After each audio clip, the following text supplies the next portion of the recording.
कोणताही वेळ न घालवता या ठिकाणी कार्यक्रमाला सुरुवात करीत आहोत। तथागत महाकारुणी भगवान गौतम बुद्ध माणसाला माणूस म्हणून खऱ्या अर्थानं जगण्याचा अधिकार मिळवून देणारे भारतीय राज्यघटनेचे एकमेव शिल्पकार भारतरत्न डॉक्टर बाबासाहेब आंबेडकर यांच्या विचारांशी नतमस्तक होऊन आज दिनांक 19 जून 2022 या शुभदिनी आज आपण बऱ्याच वर्षापासून जे चालू आहे की कार्यकर्त्यांचं प्रशिक्षण किंवा मार्गदर्शन हे घ्यायला पाहिजे, दिवसभराचा कार्यक्रम घेणं अपेक्षित आहे। आणि त्याचप्रमाणे बुद्ध वंदनेचं जे पुस्तक आहे ज्याचं या ठिकाणी मी प्रकाशक जे आहेत ते सुशीलजी मजदे सर यांनी कृपया स्टेजवरती यायचंय आणि पुस्तकाचं उद्घाटन या ठिकाणी होत आहे। तेव्हा आजच्या कार्यक्रमाचं अध्यक्षस्थान ज्यांनी भारतीय बौद्ध महासभा पुणे या धार्मिक संस्थेद्वारे अनेक वर्षापासून ते कार्य करीत आहेत, धम्माचा प्रचार आणि प्रसार करण्याचं काम आमचे आदरणीय विश्वस्त अध्यक्ष के.बी. मोटघरे सर यांनी आजच्या कार्यक्रमाचं अध्यक्षस्थान स्वीकारावं अशी मी त्यांना नम्र विनंती करतो।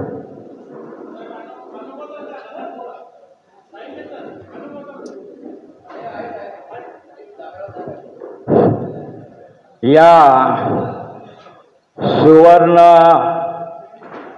बौद्ध आचार्य मार्गदर्शन शिबिराचं आजचं जे अध्यक्षपद आपल्या संस्थेचे अध्यक्ष के.बी. मोटघरे सर यांना दिलेलं आहे ते त्यांना सर्वांच्या वतीनं मी या ठिकाणी अनुमोदन करतो आणि त्यांनी अध्यक्षपद स्वीकारावं अशी मी त्यांना विनंती करतो। अध्यक्ष, प्रकाशक आणि मान्यवरांना विनंती करतो की त्यांनी प्रतिमेचं पूजन करून घ्यावं। सर्वांनी या ठिकाणी मान्यवरांना विनंती करतो की त्यांनी तथागत भगवान गौतम बुद्ध आणि बाबासाहेब आंबेडकर यांचं पूजन करायचं आहे।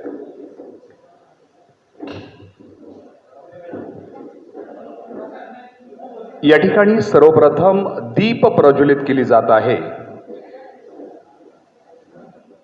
आजचे प्रमुख पाहुणे आदरणीय शेवाळे सर यांचे चिरंजीव विशालजी शेवाळे आणि वसंतजी साळवे सर यांनी स्टेजवरती यायचंय ही त्यांना नम्र विनंती। वसंतजी साळवे या सर्वरती या। विश्वस्त भारतीय बौद्ध महासभा आणि जे विश्वस्त आहे त्यांनी कृपया स्टेजवरती यायचंय। जी मेणबत्ती स्वतः जळते परंतु दुसऱ्यांना प्रकाश देण्याचं काम करते आणि मानवी जीवन सुद्धा हे मेणबत्ती प्रमाणे पाहिजे। मरावे परी कीर्ती रूपे उरावे असं संतांनी म्हटलेलं आहे आणि बौद्ध धम्मामध्ये असणारी ही प्रतीक आहे, कुठलंही कर्मकांड याच्यामध्ये नाहीये। त्याचप्रमाणे अगरबत्ती लावली जात आहे, जी अगरबत्ती स्वतः जळते परंतु दुसऱ्यांना सुगंध देण्याचं काम करते आणि मानवी जीवन सुद्धा हे अगरबत्ती मेणबत्ती प्रमाणे पाहिजे। अत्त दीप भव, तू स्वयं प्रकाशित हो। You are the architect of your own destiny, तूच तुझ्या जीवनाचा शिल्पकार आहेस। आणि बाबासाहेबांनी ज्यांना गुरु मानलं ते संत कबीर, महात्मा ज्योतिराव फुले आणि पहिले गुरु तथागत भगवान बुद्धांचं पूजन होत आहे। या ठिकाणी पुष्प वाहिले जात आहेत। तथागत म्हणजे जो जसा बोलतो तसा वागतो त्याला तथागत असं म्हटलं जातं। भगवान बुद्धांना फुलं व्हायचेत। तथागत भगवान गौतम बुद्धांचा विजय असो। माणसाला माणूस म्हणून खऱ्या अर्थानं जगण्याचा अधिकार हा बाबासाहेबांनी तुम्हा मला दिला। या ठिकाणी बाबासाहेबांचं पूजन मान्यवरांच्या हस्ते होत आहे। डॉक्टर बाबासाहेब आंबेडकरांचा विजय असो।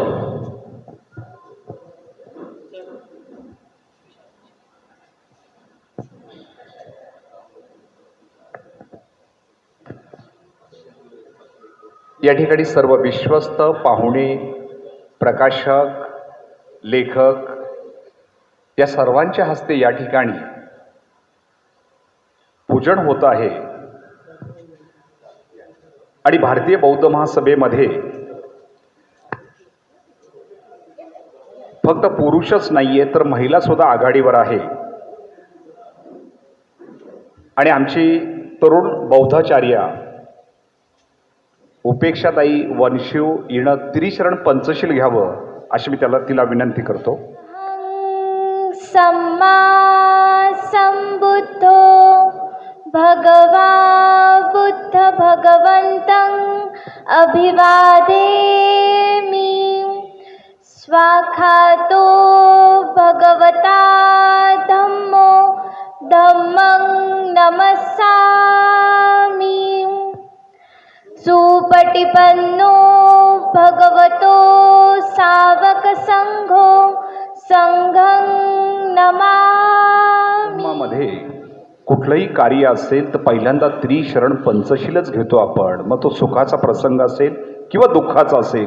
आणि बौद्ध धर्माचा बेस पाया जर काय असेल तो पंचशील, शील समाधी प्रज्ञा. या ठिकाणी मी आजच्या कार्यक्रमाचं प्रास्ताविक करण्यासाठी भारतीय बौद्ध महासभेचे जनरल सेक्रेटरी आदरणीय दिलीपजी धाईंजे सर यांना विनंती करतो.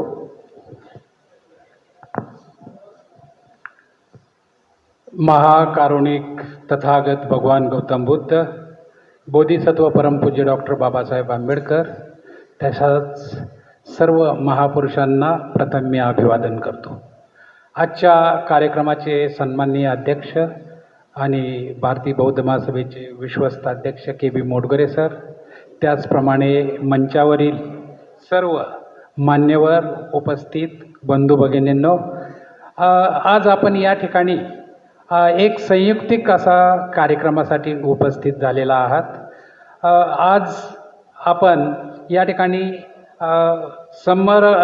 समग्रता वंदना या नावाचं जे पुस्तक आपण भारतीय बौद्ध महासभेच्या वतीने प्रकाशित करत आहेत, त्याचा प्रकाशन सोहळा आणि बौद्धाचार्य मार्गदर्शन शिबिर, कार्यकर्ता मार्गदर्शन शिबिर. कारण का जे बौद्धाचार्यांना वेगवेगळ्या प्रकारचे जे कार्यक्रम करत असताना काही अडचणी येतात, काही समस्या निर्माण होतात किंवा काहींना जमत नाही, तेव्हा त्यांना योग्य प्रकारचं असं मार्गदर्शन व्हावं. त्याचप्रमाणे भारतीय बौद्ध महासभेच्या सर्व बौद्धाचार्यांचा एक मेळावा व्हावा, वर्षातून एकदा त्यांचा एकमेकांमध्ये संवाद व्हावा, या हेतूने हा मार्गदर्शन सोहळा या ठिकाणी आपण ठेवलेला आहे. आणि जे पुस्तक प्रकाशनाच्या बाबतीत असं झालेलं आहे की कोरोना काळामध्ये ऑनलाईन असे पाली वर्ग आमचे पाली अभ्यासक प्रकाश नाईक सर, प्राध्यापक प्रकाश नाईक सर यांनी जवळजवळ 1 ते 1.5 महिना अतिशय अभ्यासपूर्ण असं प्रत्येक गाथेचा शब्दशः अर्थ, त्याचा परत मराठी अनुवाद, अशा प्रकारचं एक 1.5 महिना आमच्या कोरोना काळामध्ये ऑनलाईन असं त्यांनी अभ्यास वर्ग घेतला आणि याला अतिशय चांगल्या प्रकारचा प्रतिसादसुद्धा मिळालेला होता.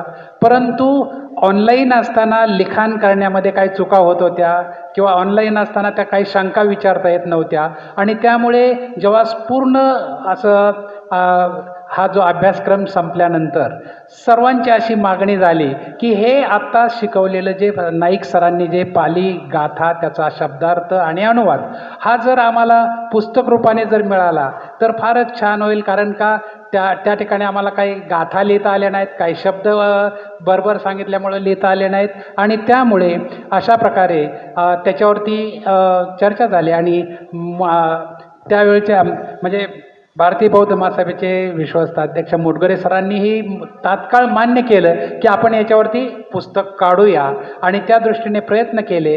त्याच्यासाठी मग जे प्रकाशक मंडळ किंवा अभ्यास मंडळ स्थापलं आणि त्यानुसार नाईक सरांच्या मार्गदर्शनाखाली हे पुस्तक तयार झालं.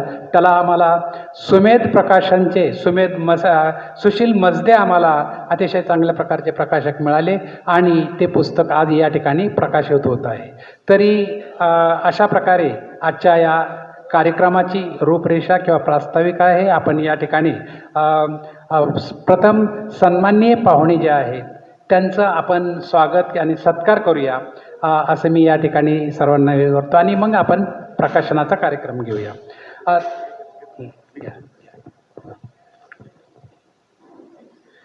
यानंतर स्वागत आजच्या कार्यक्रमाचे प्रमुख पाहुणे आदरणीय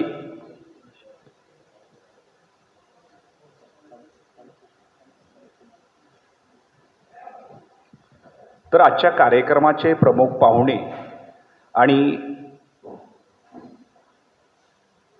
आदरणीय MD शेवाळे सर यांचं नुकतंच निधन झालं. त्यांचे चिरंजीव विशालजी शेवाळे सर हे आजच्या कार्यक्रमाचे प्रमुख पाहुणे आहे, ज्यांनी हा हॉल एका शब्दामध्ये सांगितल्याबरोबर उपलब्ध करून दिला आपल्याला. तर त्यांच्या मातोश्रींची तब्येतही ठीक नाही आहे, तरीसुद्धा ते या ठिकाणी आलेले आहेत.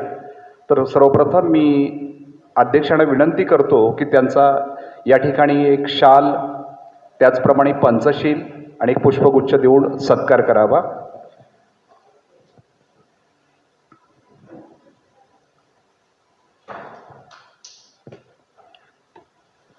उपेक्षा वरती आहे ना तू.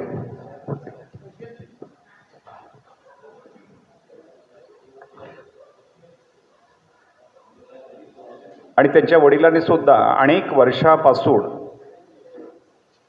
धम्म चळवळीमध्ये, आंबेडकरी चळवळीमध्ये चांगल्या पद्धतीने कार्य केलं आणि या ठिकाणी KB मोडघरे सर यांच्या हस्ते या ठिकाणी त्यांचा सन्मान होत आहे. त्याचप्रमाणे आजच्या कार्यक्रमाचे बौद्ध संस्कृतीचे अभ्यासक आणि ज्यांच्या हस्ते प्रकाशन आहे ते अतुलजी मुरलीधर भोसेकर यांचा सन्मान आदरणीय बाळासाहेब जानराव सर, आपल्या भारतीय बौद्ध महासभेचे ते विश्वस्त आहे, त्यांच्या हस्ते या ठिकाणी होत आहे. शाल, पंचशील आणि पुष्पगुच्छ.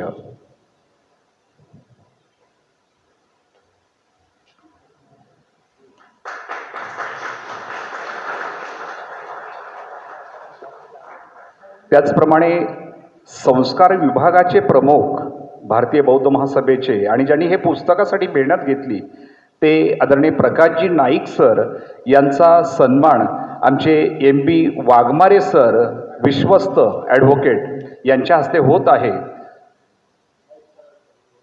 आणि MB वाघमारे म्हटले की प्रत्येक कार्यामध्ये पुढे असतात. धम्मदान द्यायचं म्हटलं की पहिल्यांदा सर्वप्रथम पुढे असतात.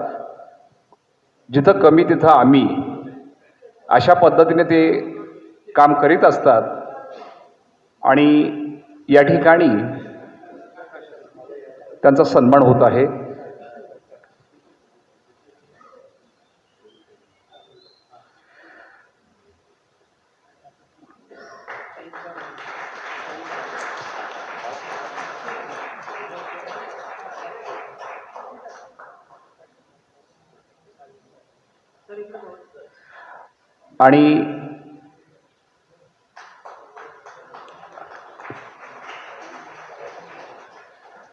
आणि आजचे प्रकाशक जे आहे, ज्यांनी पुस्तकाचं या ठिकाणी पुस्तक छापून देण्याचं काम केलं, ते सुशीलजी मजदे सर यांचा सन्मान, सुमेध प्रकाशनचे यांचा सन्मान आदरणीय साळवी सर आमचे विश्वस्त, तर यांच्या हस्ते त्यांचा सन्मान होत आहे.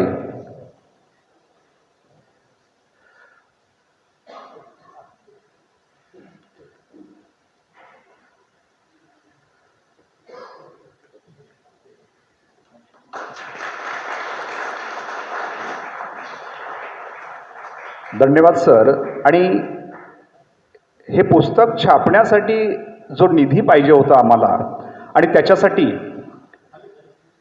कालकथित दयानंद सोनकांबळे ज्यांनी आंबेडकरी चळवळीसाठी फार मोठं योगदान दिलं, खूप कष्टातून त्यांनी सगळं उभं केलं, मोठ्या पदापर्यंत ते गेले. ढोलेपाटी रोड क्षेत्रीय कार्यालयाचे एक प्रमुख म्हणून त्यांनी काम केलं, सहाय्यक आयुक्त म्हणून काम केलं. आणि नुकतंच कोरोनाच्या काळामध्ये काम करीत असताना, लोकांची सेवा करत असताना त्यांचं दुःखद निधन झालं. आणि त्यांच्या पत्नी शर्मिलाताई दयानंद सोनकांबळे यांनी पतीच्या स्मरणार्थ या ठिकाणी धम्मदान दिलं, हे पुस्तक छापण्यासाठी निधी दिला. त्यांचा सन्मान आमच्या भारतीय बौद्ध महासभेच्या महिला विभागाच्या अध्यक्षा रोहिणीताई वनशिव आणि जनरल सेक्रेटरी प्रभाताई कांबळे ह्या दोघी शर्मिलाताईंचा सन्मान करतील.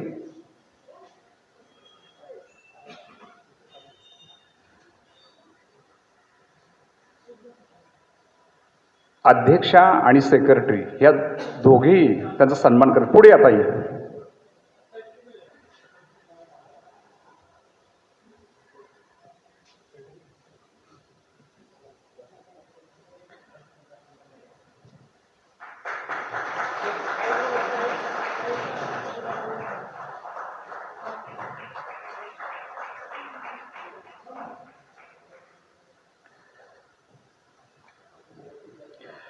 धन्यवाद. आता आमच्या संस्थेचे सगळे विश्वस्त म्हणाले की आमचा सत्कार करू नका, त्याच्यामुळे काही सत्कार नाही आहे.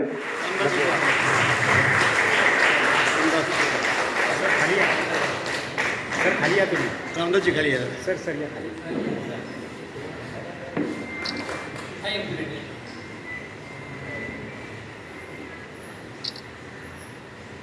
असा हा ऐतिहासिक दिवस म्हणावा लागेल आजचा हा. बाबासाहेब आंबेडकर यांच्या विचारांना प्रतिमांना अभिवादन करून आजच्या या भारतीय बौद्ध सभा पुणे या संस्थेच्या कार्यक्रमासाठी जो आपण कार्यक्रम आयोजित केला त्याचे अध्यक्ष, त्याचप्रमाणे समंगलता वंदना या पुस्तिकेचे संकलक अनुवादक, त्याचप्रमाणे ज्यांच्या हस्ते ते नाईक सर ज्यांच्या हस्ते झालं ते आमचे अतुल भोसेकर आणि सर्व पदाधिकारी, विश्वस्त बंधू आणि भगिनींनो, उपासक उपासिकांनो, या ठिकाणी भारतीय बौद्ध महासभा पुणे यांच्या वतीने हा कार्यक्रम आयोजित केलेला आहे. खऱ्या अर्थाने या पुस्तकाच्या प्रकाशक आणि ज्यांच्या हस्ते उद्घाटन झालं हे दोघेही आमचे जवळचे नातेवाईक आहेत माझे. हे मी आवर्जून या ठिकाणी सांगतो. नाही घरी जवळचे नाते आहेत आणि अतुल भोसेकर तर आमचे माझी बहीण त्यांना त्या असे दोघंही हे भोसेकर आणि त्यांना नाईक नवरेश आहेत. हे खऱ्या अर्थाने फार त्यांचं घर म्हणजे त्यांच्या वडिलांपासून नातेवाईक नसल्यामुळं हे संबंध त्यांच्या जीवनामध्ये त्यांच्या मातोश्री या सर्व लेखक त्यांचे वडील जे होते भोसेकर ते मला म्हणायचे की लिहिताना भाषा ही असली पाहिजे, तिला धार असली पाहिजे, अशा प्रकारचं ते हे करायचे.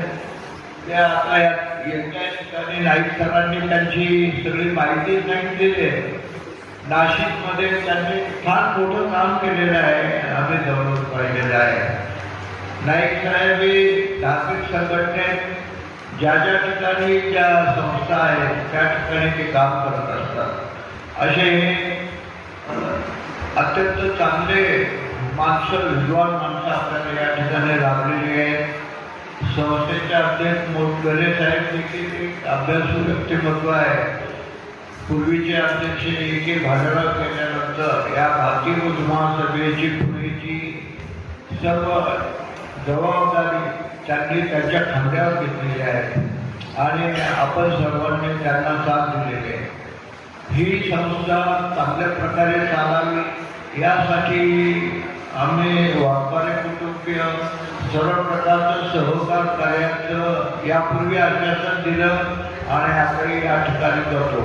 आज जे ब्राह्मण शिबिर यांना जे मार्गदर्शन होणार आहे त्या मार्गदर्शन शिबिरात सगळ्यात चर्चा चांगली व्हावी आणि भारतीय पुणे ही संस्था नावारूपाला आली पाहिजे, चांगल्या प्रकारे वाढली पाहिजे, अशा प्रकारची शुभेच्छा देऊन या ठिकाणी मी थांबतो आणि मला या ठिकाणी बोलण्याची संधी उपलब्ध करून दिली त्याबद्दल आपण सर्वांचे संयोजकांचे तसेच आपल्या सर्वांचे आभार मानतो आणि थांबतो. बरोबर आलं पाहिजे, तुमच्या समोर आलं पाहिजे तेव्हा तुम्हाला उपलब्ध झालं पाहिजे या दृष्टिकोनातून हा जो चॅनल आहे गोपी संघ वंदना हा जो चॅनल हा सुरू केलेला आहे. आपण सर्वांनी या चॅनल मार्फत धर्मचळवळीच्या दृष्टिकोनातून उपयोग करा आणि या भारतीय बौद्ध महासभेला खऱ्या अर्थाने जास्तीत जास्त कामाची संधी उपलब्ध करा आणि त्या सहभाग घ्या. आणि त्याचबरोबर बाबासाहेबांची जी काही धर्म चळवळ आहे, बुद्धांची धर्म चळवळ आहे, या धर्म चळवळीला आपण सर्वांनी हातभार लावा. या दृष्टिकोनातूनच हा चॅनलचा उपयोग होईल. जय हिंद, जय बुद्ध, जय भारत.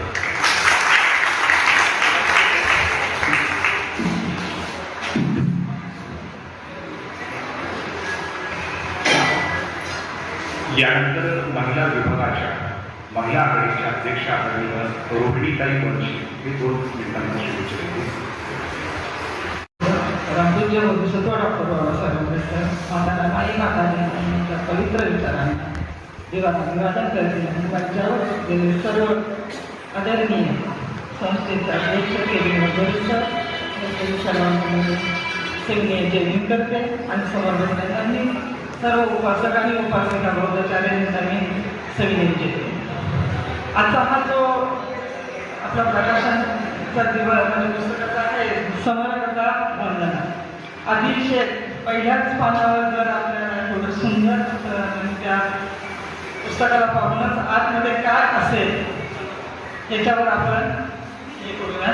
आणि खरोखर अगदी नाईक सरांनी जे म्हणजे त्यात नमूद केलेले आहे ते सर्वांनी ते पुस्तक वाचल्यानंतरच तुम्हाला ते समजणार आहे. अतिशय छान आणि प्रत्येक शब्दांचा अर्थ त्यामध्ये पाली भाषेतून आपल्याला समजणार आहे. आणि सर्वांनी त्या पुस्तकाचा खरोखर म्हणजे लाभ घ्यावा आणि ते पुस्तकाला सगळ्यांनी दान स्वरूपामध्ये द्यावं. आणि मी माझ्या महिला अध्यक्षाच्या वतीने त्या कार्यक्रमाला अतिशय म्हणजे छान प्रकारे शुभेच्छा देते आणि मी इथं थांबते. जय बुद्ध, जय हिंद. देवी आवाजाने सर्वांना सगळं देवी मला वाटतं रविवारी आपल्या आवाजाला सुट्टी की असं मला वाटतं. आपल्या सर्वांचं खूप खूप अभिनंदन. Prakash Naik sir, Bhainje sir, Borkar sir यांनी ज्या प्रयत्नातून पुस्तक तयार केलं त्या सर्वांना परत एकदा शुभेच्छा देतो. पुस्तक आपण का लिहितो त्याच्या पाठीमागची सगळ्यात मोठी भूमिका अशी आहे की पाली भाषेमध्ये प्रत्येक विषय हा एक संशोधनाचा विषय आहे. नाईक सर आपल्याला माहितीच असेल प्रत्येक विषय हा PhDचा विषय होऊ शकतो आणि पुस्तक हे डॉक्युमेंटेशन असतं. आणि ज्यावेळेस मी विद्यापीठामध्ये काम करतो त्यावेळेस मुलं ज्यावेळेस PhDसाठी रजिस्ट्रेशन करतात तेव्हा त्यांना त्याचं साहित्य उपलब्ध होते. त्याच्यामुळे त्याची खूप चिडचिड होते. आपण विषय तर खूप मोठा घेतला पण आम्हाला साहित्यच उपलब्ध नाही. त्याच्यामुळे आता हे पुस्तक असं आहे की याच्यामध्ये तुमच्या बऱ्यापैकी तुमच्यासाठी संकल्पना त्या स्पष्ट होती. त्याच्यामुळे डॉक्युमेंटेशन आहे आणि पुस्तक हा त्यासाठी आपण लिहिलं पाहिजे.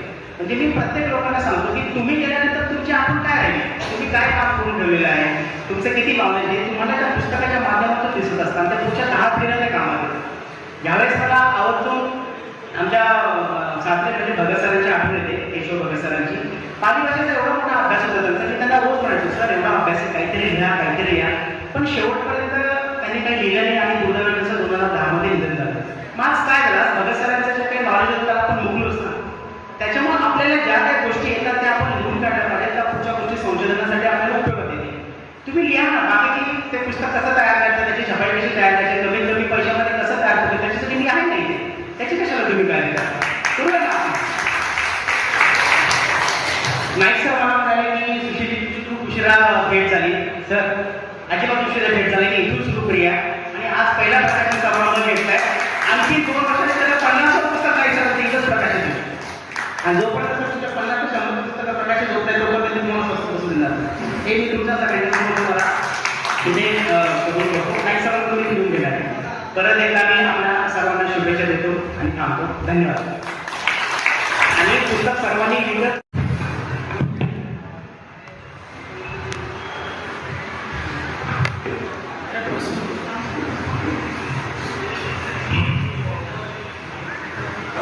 नमो तस्य भगवतो अरहतो सम्मा संबुद्धस्य. अखिल विश्वाला समतेचा, बंधुतेचा, न्यायाचा मार्ग दाखवणारे महाभगवान तथागत भगवान गौतम बुद्ध आपल्या सर्वांचे उद्धार करते विश्वरत्न बोधिसत्व परमपूज्य डॉक्टर बाबासाहेब आंबेडकर यांच्या प्रज्वलित विचारांना आणि प्रतिमांना प्रथमतः अभिवादन. आपला हा जो जनसमुदाय माझ्यासमोर दिसतोय तो मला खरं तर स्वप्नवत वाटतोय आणि तुम्ही किती आहात त्याच्यापेक्षा बौद्ध साहित्यामध्ये तथागत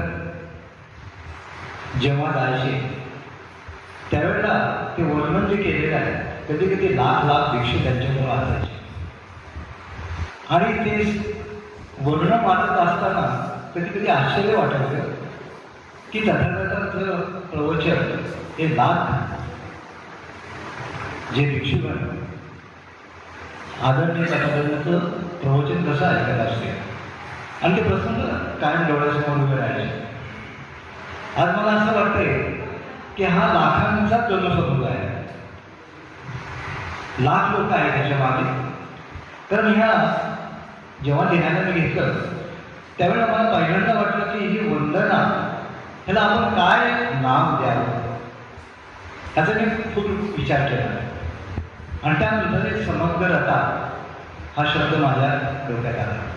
एक विशेषण आहे ऐक्यामध्ये आनंद देणारी आणि आपण ऐक्यासाठी सर्वजण एकरूप होण्यासाठी प्रयत्नशील आहोत आणि या वंदनेच्या माध्यमातून आपण ते ऐक्य निश्चितपणे निर्माण करू शकतो. याची गमतीदार सुरुवात झाली जेव्हा मी पालीचं अध्ययन सुरू करण्याच्या अगोदर सगळ्या लोकांना तोडपाठ असायचे आणि ज्यावेळेला रामनगर शिबिरामध्ये आदिवासी तू नो म्हणते भोजनम परिकल्पितम तर वाक्य जेव्हा मी वाचायचो किंवा म्हणायचो तेव्हा मला नेहमी प्रश्न पडायचा आदिवासी तू नो म्हणते काम आहे.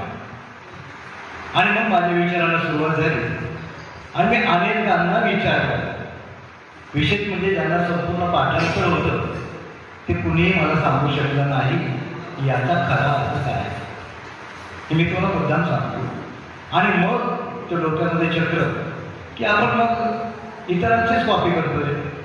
बाकीचे जसे पाठांतर करतात आपण ऐकतो खूप छान म्हटलं आवाज चांगला आहे उच्चार चांगले एवढ्या पुरतं मर्यादित आपलं एक अभिनंदन असतं किंवा एवढ्या पुरतं मर्यादित आपण त्या माणसाला जो काय म्हणतोय वंदना त्याचं आपण कौतुक करत असतो. त्यामुळे त्याच्या पुढे जाऊन मी सरळ आमच्या देवकर सरांना भेटलो आणि मी त्यांना माझी ही जी इच्छा आहे ती व्यक्त केली की फक्त पाठांतर आवश्यक आहे का पाली भाषेसाठी. ते म्हणाले नाही मग ते शिकावं लागेल का शिकावं लागेलच. आणि मग त्यांनी माझा हात धरला आणि मग मी काय मागं वळून पाहिलं नाही सगळं एमएपर्यंत प्रवास केला आणि त्यानंतर मला ती बुद्धी आली. विचार करा हे पुस्तक लिहिण्याच्या अगोदर मी तुमच्यासारखा सर्वांसारखा एक मग खरं तर आज्ञानी होतो. मला कळतही नव्हतं की पाली भाषा कुठून सुरुवात होते आणि हे आपण वाचतोय ते काय आणि ते नक्की बरोबर आहे.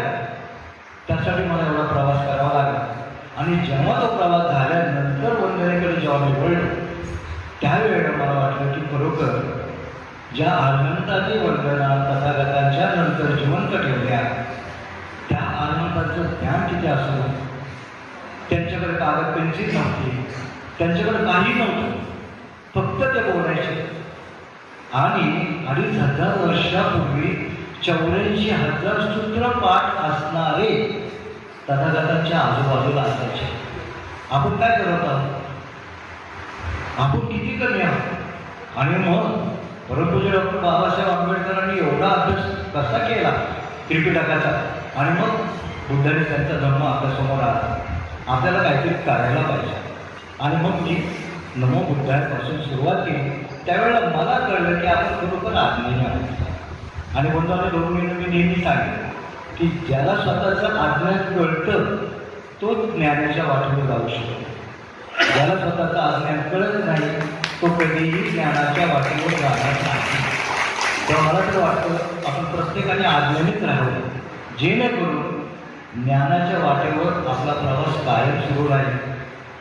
मला स्वप्नवत हे दृश्य दाखवायचं काम आदरणीय मोडगरे सरांनी केले आणि ही मंडळी एवढी उत्साह देणारी आहे की मी चालत होतो, मला वाटलं आपण चालतोय कसं तरी पावलं टाकतोय, पण यांनी मला पळायला लावलं. एवढं पळायला लागलो की ते आमचे कुठे पुस्तकाचे ते त्यांनी पाहिजे म्हणजे एवढं पळायला लागलो की शेवटी चूक झाली थोडीशी. पण हे नाही हवं, मला समाधान एवढं वाटतं की ज्या संस्थेमध्ये मी काम करतोय भारतीय बौद्ध महासभा पुणे, या संस्थेचा प्रत्येक जण हा एक आदर्शवत माझ्यासमोर आहे, प्रत्येक जण. आणि त्या आदर्शवताला मी प्रारंभ करून हे काम करतो. त्यामुळे प्रत्येक वेळेला डोळ्यात तेल घालून काम केलं पाहिजे ही जबाबदारी माझ्याकडे आहे. आणि ती जबाबदारी ह्या तुमच्या समोर हे जे काही मंडळी आहे ती मला वाटतं लाखाचा समोर आहे माझ्यासमोर. ते म्हणतात ना एक एक मेरा भाई लक्के बरोबर, तर आपण प्रत्येक लाखाच्या बरोबरचे आहात. आणि मला असं वाटतं या समग्रता वंदनाच्या माध्यमातून मी हा प्रवास सुरू केलेला आहे. आतुजींबरोबर गेल्या कित्येक वर्ष मी पालीचा प्रवास करतोय. जाता जाता मला सांगायला आवडेल की ह्या पाली भाषेच्या मैत्रीमुळं आज UAE म्हणजे तुमचे दुबई, कतार इकडचे माझ्याकडे 35 विद्यार्थी आहेत आणि ते 35 विद्यार्थी 100% रिझल्ट लागलेले करतात. ते विद्यार्थी आवर्जून पाली शिकत आहेत, डॉक्टर आहेत, त्यानंतर मोठमोठ्या उद्योग आहेत. त्या अतुलजींच्या माध्यमातून आता पालीचा प्रवास हा परदेशामध्ये सुरू आहे. हे लक्षात घ्या, पालीशी जर आपण मैत्री केली तर आपण कुठपर्यंत जाऊ शकतो. एक छोटंसं उदाहरण माझ्यासमोर कार्यक्रमाला लक्षात येईल. आता मी 78 वर्षाला सुरुवात केलेली आहे. मला वाटत नाही की मला 78 वर्षाची समजता की नाही, परंतु मला आणखी 78 वर्ष काम करणं गरजेचं आहे एवढं मी सांगेन. आणि ते काम करण्यासाठी आपण सर्वांनी मला साथ द्यावी. श्रामणे असोसिएशनचे आमचे विश्राम गुरुजी आलेले आहेत, त्यांचे मी या कार्यक्रमाच्या वतीने अभिनंदन करतो.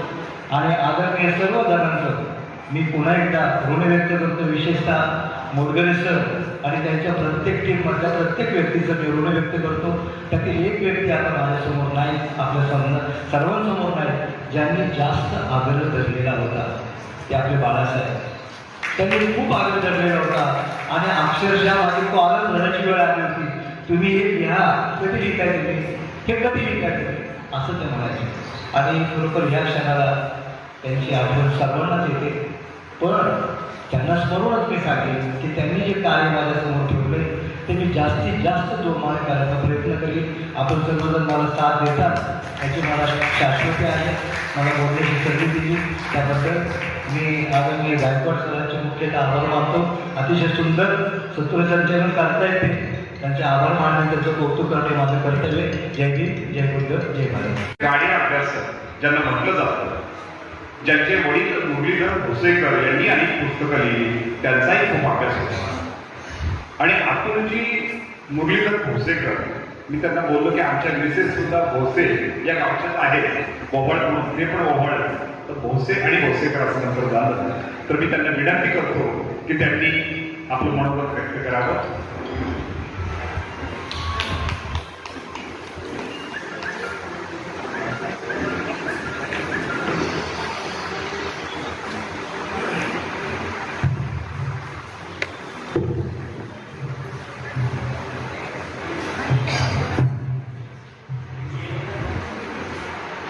महाकारुणिक तथागत भगवान बुद्ध, बोधिसत्व डॉक्टर बाबासाहेब आंबेडकर यांच्या आदर्श विचारांना पंचांग प्रणाम. मित्रांनो, आजच्या कार्यक्रमाचे अध्यक्ष आयुष्यमान मोडगरे सर, ज्येष्ठ मार्गदर्शक आयुष्यमान वाघमारे सर, या पुस्तकाचं संकलन करणारे आयुष्यमान प्रकाश नाईक सर, आणि तसंच आपल्या सर्वांना सविनय जय. मित्रांनो, आज आपण आयुष्यमान प्रकाश नाईक सर यांनी लिहिलेलं समग्रता वंदना या पुस्तकाच्या प्रकाशनासाठी आपण सर्वजण एकत्र जमलेलो. त्यामुळं बेसिकली हा कार्यक्रम माझ्यासाठी दोन तऱ्हेनं खूप आनंददायक आहे. वैचारिक स्तरावर जर पाहायला गेलं तर गेल्या 60 वर्षांमध्ये भारतामध्ये जेवढे बुद्धवंदनेची पुस्तकं प्रकाशित झालेली आहेत ती मग मराठीत असतील, इंग्रजीमध्ये असतील, हिंदीमध्ये असतील, ही जवळपास सगळी पुस्तकं मी वाचलेली आहेत. आणि अगदी हाताच्या बोटावर मोजण्या इतकीच पुस्तकं पाली भाषेला योग्य न्याय देऊ शकली. आणि या 60 वर्षाच्या इतिहासामध्ये नाईक सरांनी लिहिलेले समग्रता वंदना हे जे संकलन आणि अनुवाद त्यांनी केलेलं आहे ते आतापर्यंतच्या बुद्धवंदनेतले सर्व उत्कृष्ट पुस्तके ही मी आपल्या म्हणजे मी पुस्तकाला चाळत होतो त्यातली कुठलीही वेदांती उकार चुकलेला नाहीये. पाली भाषेमध्ये अकार, इकार, उकार याला प्रचंड महत्व आहे. आजही पाली लिहिताना आपण ली दुसरा लिहितो, मुळामध्ये ली हा पहिला आहे. केवढ्या तरी छोट्या छोट्या चुका करत असतो. वंदना म्हणताना आम्ही चुका करत असतो, ते आचरण तर दूरच राहील आपल्याला. त्यामुळं पाली भाषा जर आपल्याला खऱ्या अर्थानं बुद्ध रूपासमोर वंदना म्हणायची असेल तर पाली भाषेचे उच्चार अतिशय स्पष्ट हवे आणि तसंच आपलं आचरण देखील स्पष्ट असायला, तरच खऱ्या अर्थानं बुद्ध वंदना म्हणतोय मग त्याला अर्थ आहे. आणि म्हणूनच वैचारिकरित्या आज मला खूप आनंद झालाय, कारण आज हे वंदनेचं पुस्तक अतिशय योग्य असेल. दुसरा मला भावनिक अर्थ आनंद झालेला आहे. भावनिक यासाठी की आयुष्यमान प्रकाश नाईक सर हे माझे सख्खे मामा आहेत आणि सख्खे मामा आणि वाचा मी त्यांचा. आणि आम्ही दोघांनी एकत्र पाली भाषेला अभ्यासाला सुरुवात केली. त्यांनी पाली भाषे व्याकरणाकडे त्यांनी त्यांचा मोर्चा वळवला आणि मी बुद्धिझमकडे वळतो मोर्चा वळवला. पण आजही त्यांचं मार्गदर्शन आम्हाला सतत गेल्या 13 वर्षापासून आम्ही जे वर्ग चालवतोय त्यामध्ये नाईक सरांचा वाटा अतिशय मोठा आहे. केवळ त्यांचं पाली भाषा, त्याचं व्याकरण यामुळे अनेक विद्यार्थी जोडले. पण हे सगळं जेव्हा आपण करतो तो मुळात काय करतो? माझा असा अभ्यास आहे की जोपर्यंत खऱ्या अर्थानं आम्हाला बौद्ध संस्कृती कळत नाही, त्या संस्कृतीबद्दल जोपर्यंत आम्हाला अभिमान बाळगत नाहीये तोपर्यंत खऱ्या अर्थानं आम्ही बौद्ध म्हणून घेण्याचे लायक नाही. मित्रांनो, गेल्या 13 वर्षापासून नाशिक पासून मी पाली भाषा वर्गाला सुरुवात केली. आजपर्यंत जवळपास 950 मुलं आमच्या शाळेमध्ये आमच्या वर्गामध्ये पाली भाषा शिकले. त्यातले अनेक जण आज PhD धारक झालेले. आणि ज्यावेळेस 13 वर्षापूर्वी वर्ग सुरू केले होते मोरगरे सर, त्यावेळेस आणि त्या लहानपणापासून ऑब्झर्वेशन आहे की समाजामध्ये 2 व्यक्ती अशा आहेत त्या खऱ्या अर्थानं प्रबोधन करू शकतात. एक भिक्खूस भिक्खुनी संत, कारण तो समाजाच्या सारखा जवळ असतो. आणि दुसरा एक वर्ग खूप महत्वाचा आहे, तो म्हणजे बौद्धाचार्य. कारण लग्न लावल्यापासून घरातले सगळे विधी सुखदुःखाचे हे त्यांना बौद्धाचार्यांना आपल्या समाजामध्ये बोलवलं असतं. आणि त्यामुळे 13 वर्षापूर्वी आम्ही संस्थेने एक असा निर्णय घेतला की हे 2 वर्ग समाजापुढे जेव्हा जातात तेव्हा त्यांचं पाली भाषेतलं उच्चारण, पाली भाषेचा अर्थ त्यांनी लोकांना योग्य तऱ्हेने समजून सांगावा, ह्यासाठी संस्थेने पाऊल उचलला. ते म्हणजे सर्व भिक्खू भिक्खूंनी आणि सर्व बौद्धाचार्यांना पाली भाषेसाठी आम्ही त्यांना म्हटलं तुम्हाला विनामूल्य वर्ग अटेंड करा, पैसे संस्था भरेल तुमची. शोकांतिका तुम्हाला सांगतो, एकही बौद्धाचार्यानं आजपर्यंत पाली भाषेचं प्रशिक्षण घेतलेलं नाही. आणि त्याला कारणही तुम्हाला मी सांगतो, कारण हे जे वर्ग आम्ही बनवले होते ते की ज्यांना विद्यापीठात किंवा कॉलेजमध्ये जाऊ शकत नव्हते कामाच्या कारणाने, तर त्यांना रविवारचे वर्ग असावेत आणि त्यांनी रविवारीचे वर्ग शिकावे. जवळपास सगळ्या बौद्धाचार्यांनी मला एकच सांगितलं की सर, रविवारचे आमचे कार्यक्रम असतात, लग्न लावायचं असतं, कुठंतरी काहीतरी वेगळे कार्यक्रम असतात आणि त्या कार्यक्रमासाठी आम्ही पाली भाषेला वेळ देऊ शकतो.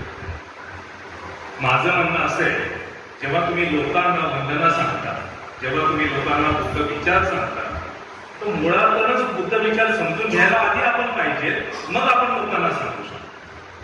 जर आम्ही ते समजूनच घेतले नाहीये, पाली भाषेतल्या वंदनेचे उच्चारच आम्ही विचित्र केले, तर लोकांसमोर विचित्र ज्ञान जाणार आहे, खरा बुद्ध विचार जाणारच नाहीये. आजही वंदनेमध्ये आपण बुद्धं शरणं गच्छामी म्हणतो, धम्मं शरणं गच्छामी. शरण हा शब्द पाली भाषेमध्ये नाहीच आहे, मग कशासाठी शरणं गच्छामी आम्ही म्हणतो? शरण शब्दाचा अर्थ वेगळा. आज जे वंदनेचे पुस्तक, मला त्याचं टायटल वाचून खूप आवडलं. मी नाही सरांना ते सांगितलं, समग्रता. इतका सुंदर शब्द आहे, त्याचा उच्चार आम्ही करतो समग्रता, तो चुकीचा उच्चार.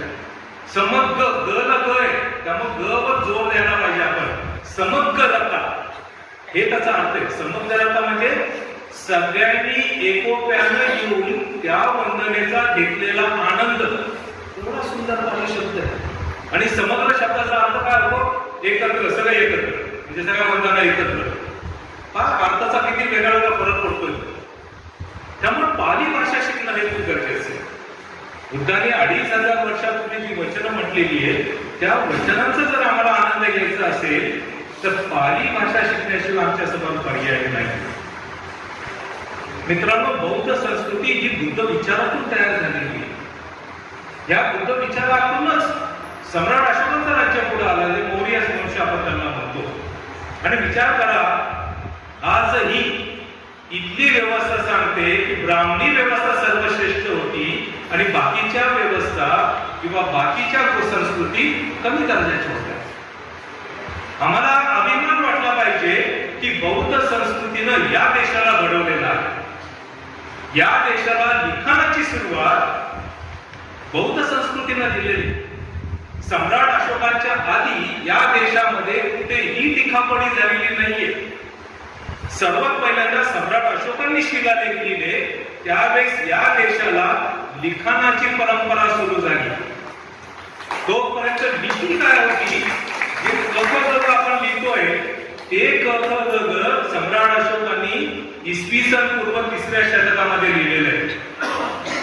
हे जे लोक म्हणतात की रामायण महाभारत 5000 वर्षाचं आहे, मी तर त्यांना ओपन चॅलेंज दिलं होतं. कारण भारतामध्ये आजपर्यंत जे सापडलेले 2.5 कोटी हस्तलिखित सापडलेली आहेत. त्याच्यामध्ये शिलालेख आहे, ताम्रपट आहे, हस्तलिखित ग्रंथ आहे. या सगळ्या 2.5 कोटी हस्तलिखितांचा मी अभ्यास केला आणि त्याच्यामध्ये माझ्या लक्षात आलं की इथं लिपीचं नावही वेगळं होतं. इथं जी पहिल्यांदा लिपी लिहिण्यात आली होती तो सगळ्यात प्राचीन रेफरन्स, लिखित पुरावा सम्राट अशोकाचे शिलालेख, त्याच्याशिवाय दुसरं कुठलाही नाही. म्हणजे या देशाला लिखाणाची परंपरा बौद्ध संस्कृतीनं दिली. या देशामध्ये ग्रंथ लिहिण्याची परंपरा बौद्ध संस्कृतीने दिली. कारण पाली त्रिपिटक हा भारतातला सर्वात प्राचीन लिखित ग्रंथ आहे. या ग्रंथाचं लिखाण इसवी सन पूर्व 78 मध्ये झालं. त्याच्यापूर्वी कुठलेही ग्रंथ भारतात लिहिले नव्हते आणि हे पुराव्यानिशी सिद्ध झालेलं आहे.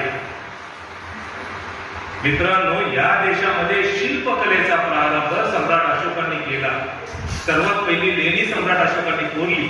सर्वात पहिल्यांदा दगडाचं शिल्प सम्राट अशोकांनी कोरलं. सर्वात पहिल्यांदा स्तंभ सम्राट अशोकांनी उभारला इथे.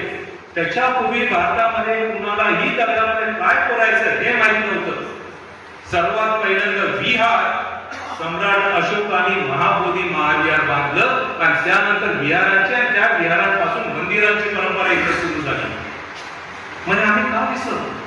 याच बुद्ध विचारानं पुढे 4थ्या शतकामध्ये नालंदा विश्वविद्यापीठ स्थापन केलं.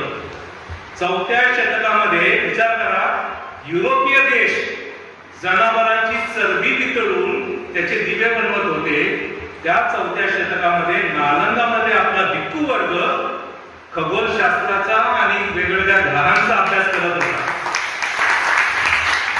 कुणी दिलं हे ज्ञान? या देशाला हे ज्ञान हे बौद्ध भिक्खूंनी दिलेलं आहे, बुद्ध विचारांना दिलेलं आहे. नालंदा विश्वविद्यापीठामध्ये सगळ्यात पहिले जे होते संघनिश्चित आचार्य, त्यांच्या हाताखाली धर्मकीर्ती तयार झाली. धर्मकीर्तीपासून मग पुढे जी परंपरा सुरू झाली तर संपूर्ण तत्वज्ञानाची बैठक, ज्याला आपण म्हणू शकतो फिलॉसॉफी, याची बैठक नालंदा विश्वविद्यापीठामध्ये तयार झालेली. प्रमाणशास्त्र म्हणजे ज्याला आज आपण म्हणतो काय प्रमाण तू बोलतोय हे खरंय, हे जे प्रमाणशास्त्र आहे, या प्रमाणशास्त्राची मूळ सुरुवात बौद्ध आचार्य दिगनाथांनी सुरू केलेली नालंदा विश्वविद्यापीठामध्ये. सर्वात पहिल्यांदा लॉजिकल रिझनिंग हा जो विषय आज जगभरामध्ये सायकोलॉजीमध्ये विचारला जातो, शिकवला जातो, त्याची सुरुवात दिक्कलेरकाच्या शिष्यानं सुरू केलेली. मग हे आम्ही का विसरायला पाहिजे? भारतामध्ये साहित्याचं लिखाण आचार्य अश्वघोषानं पहिल्या शतकामध्ये संस्कृत भाषेतलं सर्वात पहिलं काव्य बुद्धचरितम लिहिलं. आणि या अश्वघोषाच्या 400 वर्षानंतर कालिदास जन्माला आला. त्यांनी बुद्धचरितमच्या सूक्तांची, पदांची नक्कल केली आणि अभिजात शाकुंतल लिहिलं. त्या कालिदासाला या देशानं महाकवी कुलगुरू हे पद दिलं. आणि ज्यानं या देशामध्ये काव्य प्रकार रुजवला त्या अश्वघोषांचं एकही काव्य पंचमहाकाव्यामध्ये सामील नाहीये. एवढी शोकांतिक आहे. म्हणजे या देशाला आम्ही काय काय दिलं हे विचार करा.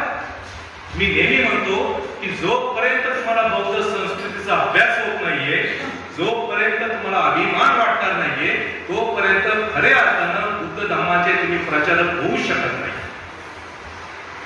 कारण तुमच्यामध्ये काहीतरी पाहिजे ना मोटिवेशन. इथल्या व्यवस्थेनं, ब्राह्मी व्यवस्थेनं मुख्यत्वे त्यांचं स्वतःचं काहीही नसताना स्वतःचा उदो करून घेतला.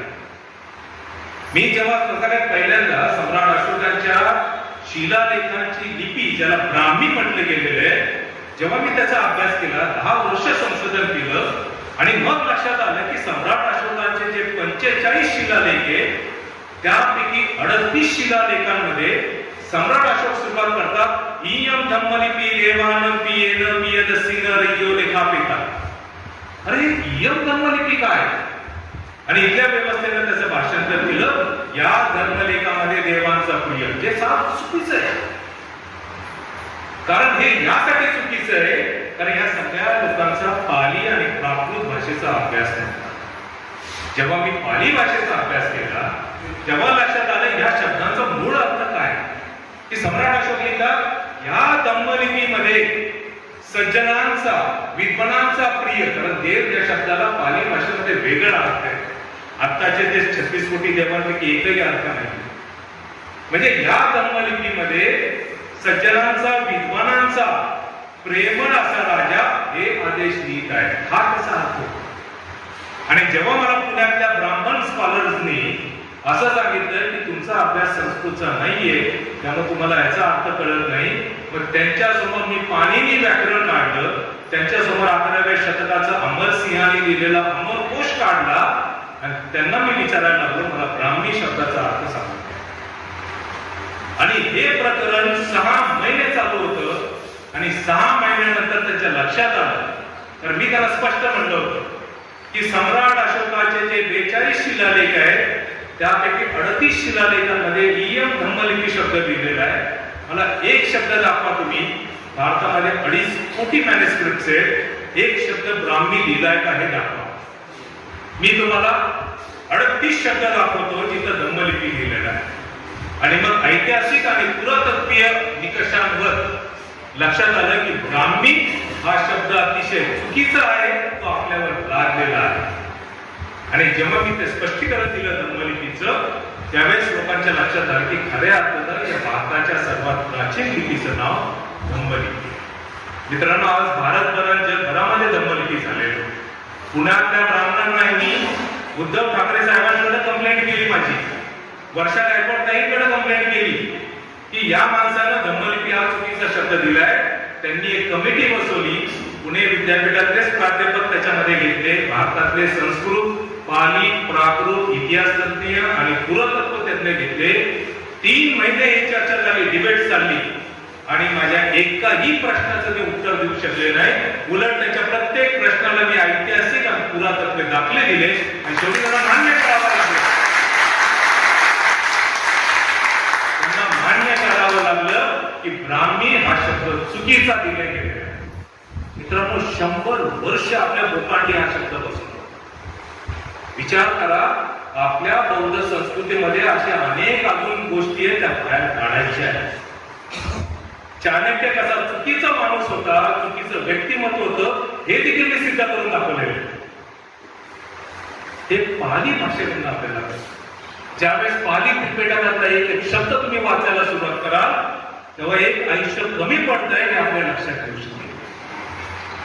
आणि म्हणूनच मित्रांनो, बौद्ध संस्कृती जोपर्यंत आपल्याला खऱ्या अर्थानं कळेल तोपर्यंत खऱ्या अर्थानं आपल्या मनामध्ये मोटिवेशन. आज मी तर जाहीरपणे सांगतो, मी तर टिळक महाराष्ट्र विद्यापीठ नंतर जेवढे जेवढे याचे सेंटर्स आहेत, राष्ट्रीय संस्कृत संस्थान अशी आपले नागपूर मधली, अलाहाबाद मधली, लखनौ मधली, या सगळ्यांना मी ओपन चॅलेंज दिलेले की म्हटलं तुम्ही ब्राह्मी मधला मला एक शब्द दाखवा, मी ब्राह्मी म्हणायला तयार आहे. पण जर ब्राह्मी नसेल तर तुम्ही माफी मागा, सरळ सांगा हे धम्मलिपीच हा शब्द आहे. तुम्ही हे सांगा की पाली व्याकरण या जगात भारतातलं सर्वात प्राचीन व्याकरण आहे आणि पाणिनी नावाचा एक काल्पनिक पुरुषाच्या नावाने तुम्ही पाणिनी व्याकरण हा ग्रंथ लिहिलाय, हे देखील मी सिद्ध करून करणार आहोत. या सगळ्या गोष्टी ज्यावेळेस आपण अभ्यास करतो त्यावेळेस करू शकतो आणि त्यामुळे आपण छातीत ठोकपणे उभं राहून सांगू शकतो कुणालाही की या देशाला घडवण्यामध्ये बौद्ध संस्कृती सगळ्यात मोठा वाटा आहे. ब्राह्मण संस्कृतीने फक्त चौर्य कर्म केलेले, दुसरं काही केलेलं. आणि याचे पुरावे आपण पुराव्याशिवाय बोलतच नाही. म्हणून तर डेक्कन कॉलेजच्या सगळ्या प्राध्यापकांना मी म्हणालो होतो, बाप दाखवण्याचे शब्द कर. पाली भाषा धम्मलिपीचे पुरावे दाखव ब्राह्मी म्हटल्याचे, तर मी मान्य करत, अन्यथा मान्य करत. आणि म्हणूनच मगाशी मी मोडकरे सरांना तेच म्हटलं होतं की मला थोडासा जास्त वेळ 5 मिनिटं मी एक्स्ट्रा बोलेल, पण मी यासाठी बोलतोय की माझी ही पोटाची पिढी घेणार. जोपर्यंत आपल्याला आपल्या मुलांना आम्ही सांगत नाहीये बौद्ध संस्कृती, तोपर्यंत मुलं फक्त बुद्ध रूपासमोर येतील, डोकं टेकवतील, बाबासाहेबांना येतील, हार घालतील, पण त्यांच्या मनामध्ये जो इनर मोटिवेशन पाहिजे तो मिळणार नाही. आज जर आपण आपल्या मुलांना सांगितलं की बौद्ध संस्कृती किती श्रेष्ठ आहे, त्याला सांगायची गरज भासणार नाही की बाबा तू बौद्ध आहे, तो स्वतःच म्हणेल मी बौद्ध आहे. आणि म्हणूनच बाबासाहेबांच्या अनेक भाषणांचा, अनेक लेखन त्यांनी केलेलं आहे, त्याचा आम्ही चुकीचा अर्थ लावलाय. बाबासाहेब म्हणाले होते की हा देश मी बौद्धमय करीन, हे माझं स्वप्न आहे. आणि आम्हाला वाटलं की सगळा देश बुद्धम शरणं गच्छामी म्हणायला सुरुवात करेल. नाही, तसं नाही. बाबासाहेब म्हणाले की ज्यावेळेस तुम्हाला बौद्ध संस्कृतीचा अभ्यास होईल, ज्यावेळेस तुम्हाला कळेल की तुम्ही या देशाचे कर्ते आहात, त्यावेळेस नकळतपणे तुमच्या मनामध्ये एवढी मोटिवेशन होईल, एवढं शीलाचं आचरण होईल आणि एवढं आदर्श तुमचं आयुष्य होईल की जगभरातले तुमच्या आजूबाजूचे लोक म्हणतील, पहा हा बौद्ध माणूस चाललाय, कारण आम्ही बुद्ध विचारांना आचरण केलेलं आहे. आणि त्याचं बघून त्याला असं वाटेल मी पण बौद्ध व्हायला पाहिजे, कारण जर या व्यक्तीचं आचरण एवढं चांगलं आहे, जर हा व्यक्ती एवढा आदर्श आहे, तर मी का नको आहे. आणि अशा तऱ्हेने लोक बुद्ध विचारांना आचरण करायला सुरुवात. हा बाबासाहेबांचा आहे. आणि तो हेतूकडे आम्ही लक्षच देत नाही, आम्ही अभ्यासच करत नाही. मला नाईक सरांचं यासाठी कौतुक वाटतं की रिटायरमेंट झाल्यानंतर आज 78व्या वर्षापर्यंत ते अभ्यास करतात. माझं त्याला नेहमी सांगणं असतं, म्हणजे तुम्ही आयुष्यात आता काहीच करू नका, तुम्ही फक्त अभ्यास करा आणि फक्त लिखाण करा. कारण ज्या व्यक्तीनं आज पण आपल्या समाजामध्ये मला 2 तऱ्हेचे लोक दिसतात रिटायर्ड लोक. एक रिटायरमेंट लोकांचा ते नागमंडळला घेऊन टीव्ही सिरियल बघत बसतात, कारण काय आता रिटायरमेंट झाले, आता बाबा आराम करायचे दिवस आहे. दुसऱ्या प्रकारचे असे काही लोक असतात की ते फक्त बुद्ध विहारांमध्ये समाजातल्या लग्नाला जातात का, तर मुलं मुलींची लग्न जोडवायची का. एक तिसऱ्या वर्गाला असतो, तो खूप कमी टक्केवारी आहे, तो नाईक समाज झाला. की रिटायरमेंट नंतर तो आपलं आयुष्य जे मला आयुष्यभर करू शकलो नाही मी कामाच्या व्यापामुळे, आता मी पाली भाषा शिकतो आणि लोकांना मी पाली भाषा सांगतो. मित्रांनो, आपल्याला या 3ऱ्या टक्क्यातल्या लोकांसारखं व्हायचं.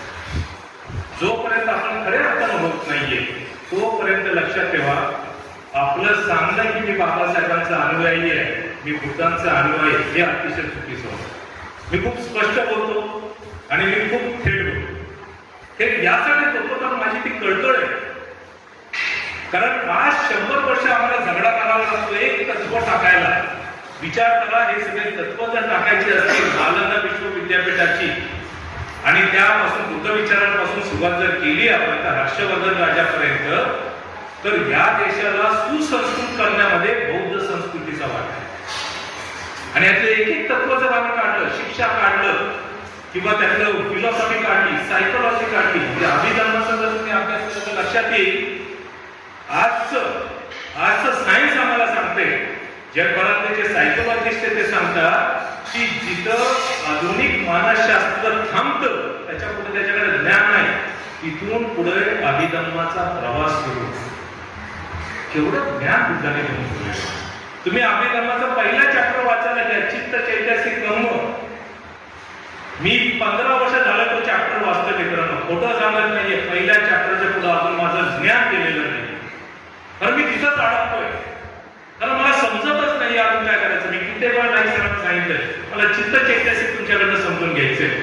पण ते असीम कुशला जे आहेत बर्मामध्ये त्यांना मी सांगितलं, त्यांच्याकडनं मी ऑनलाईन क्लासेस घेतोय सध्या, की मला तुम्ही अभिधर्माचं फक्त एवढं शिकवा, काही शिकवू नका मला.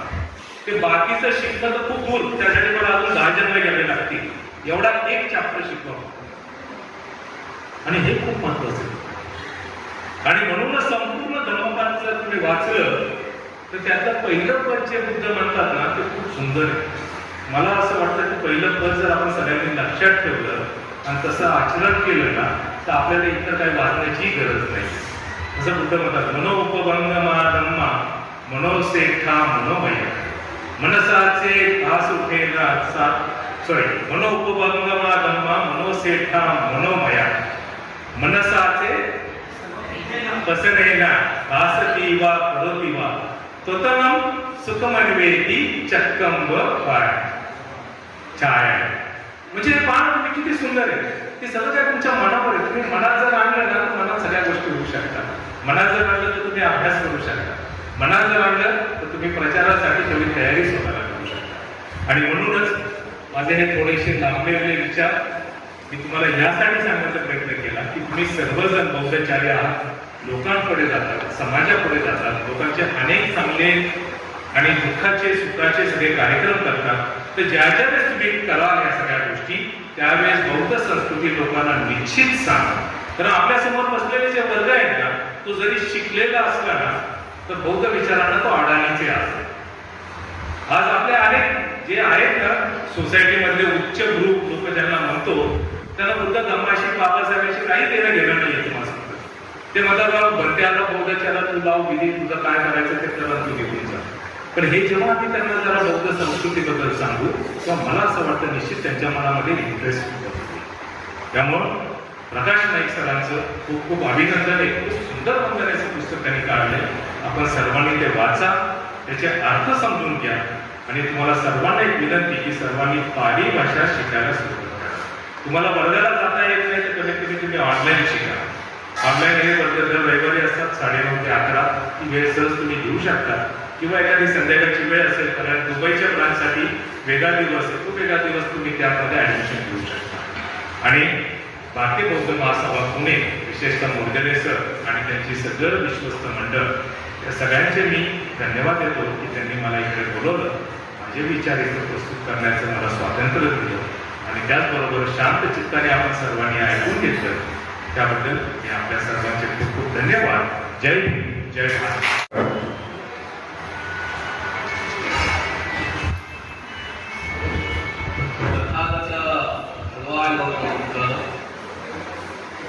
बोधिसत्व परमपूज्य डॉक्टर बाबासाहेब आंबेडकर आजच्या या समग्रता प्रकाशाच्या निमित्तानं कार्यकर्ता आणि समजदारी त्या संवाद करण्याच्या निमित्तानं हा कार्यक्रम आयोजित केला आहे. या कार्यक्रमाला उपस्थित यांनी पुस्तकाच्या प्रकाशन केलेले आहेत. त्यामध्ये घोषिकच आहेत. या ठिकाणी भारतीय बौद्ध पुणे या संस्थेचे विश्वस्त आदरणीय एम वाघमारे साहेब, दुसरी विश्वस्त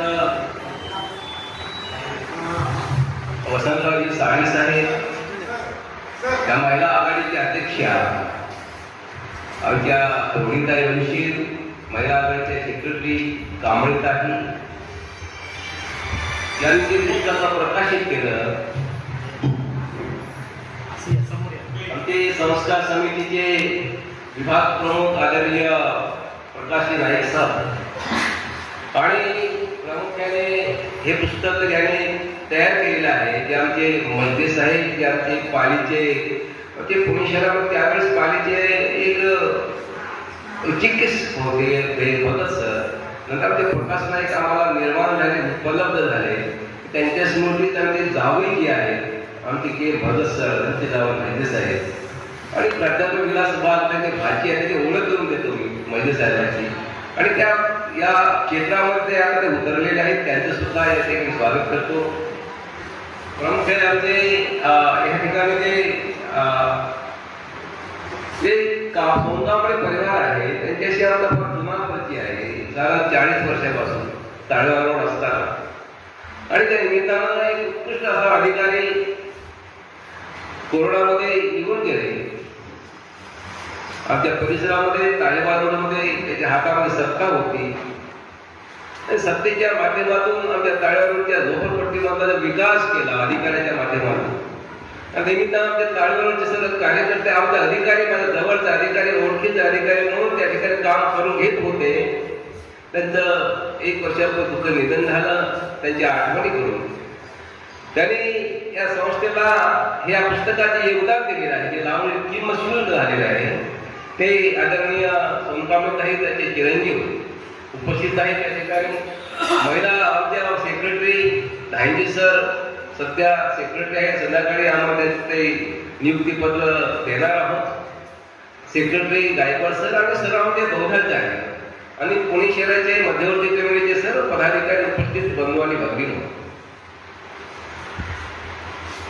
नाईक साहेबांनी या प्रकाशनाच्या पुस्तकाच्या प्रकाशनाकरता आम्ही त्यांना अधिकार दिले होते समितीला. आणि त्या दृष्टिकोनातून नाईक साहेबांनी योग्य माणसाची निवड केली. आणि अधिकार आणि बोलू शकतात त्या पाली भाषेवर. त्यांच्या भूषेकर साहेबांनी जी निवड केलेली आहे आजच्या प्रकाशनाच्या निमित्तानं मी नाईक साहेबांचं या ठिकाणी अभिनंदन करतो. आणि मला ज्या वेळेमध्ये पुस्तक हवं होतं, आजच्या कार्यक्रमामध्ये हा अकाट कार्यक्रम आम्ही या ठिकाणी आयोजित केलेला आहे हा, पण मात्र या निमित्तानं तुमच्यापर्यंत पुस्तक उपलब्ध झालं. अत्यंत महत्वपूर्ण या संस्थेने काम केलेलं आहे.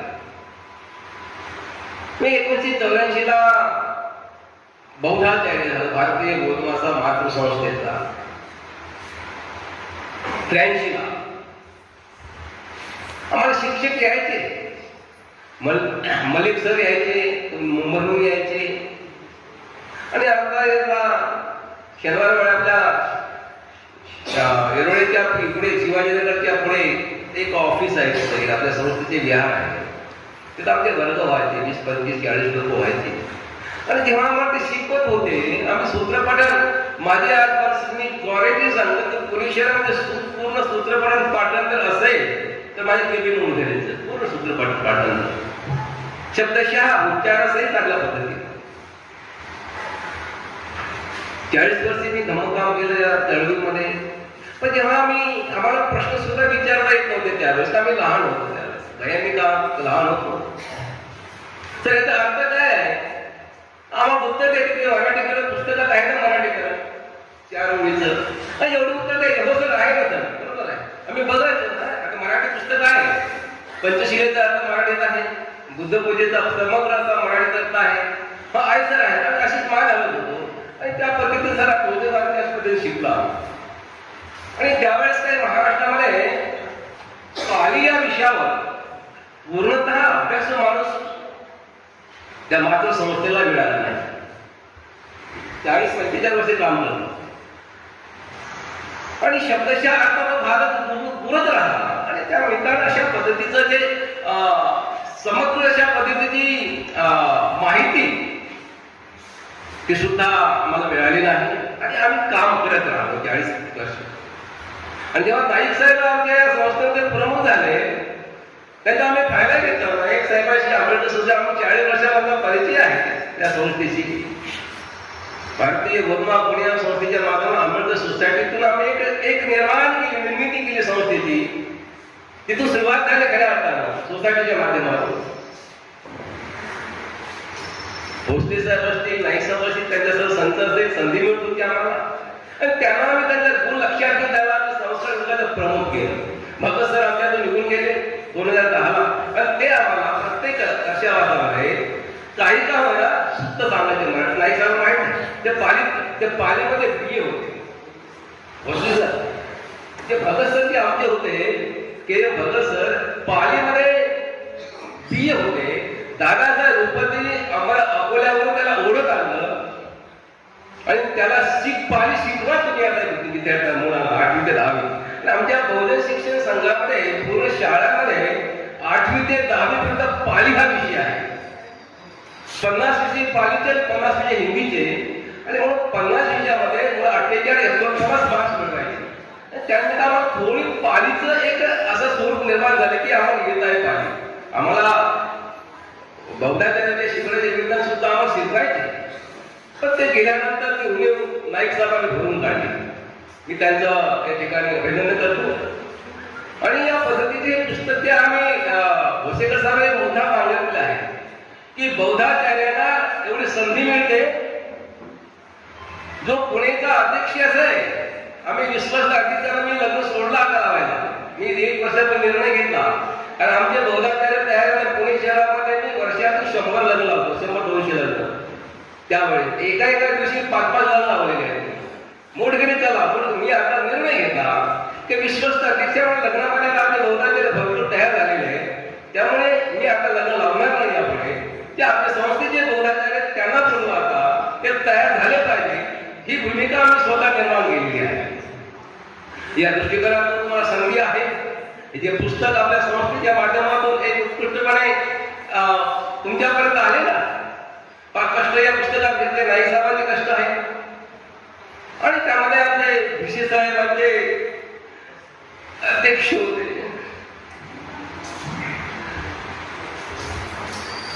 मला त्या माणसाची आठवण आहे.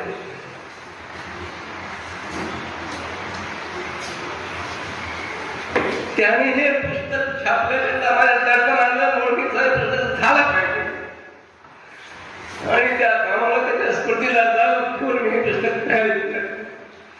त्यांच्या विचारांना मी अभिवादन करतो.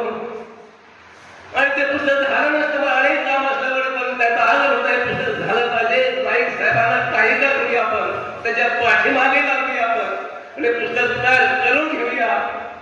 त्याची ते स्वप्न आम्ही तुला स्थापना केलेल्या विशिष्ट आहेत.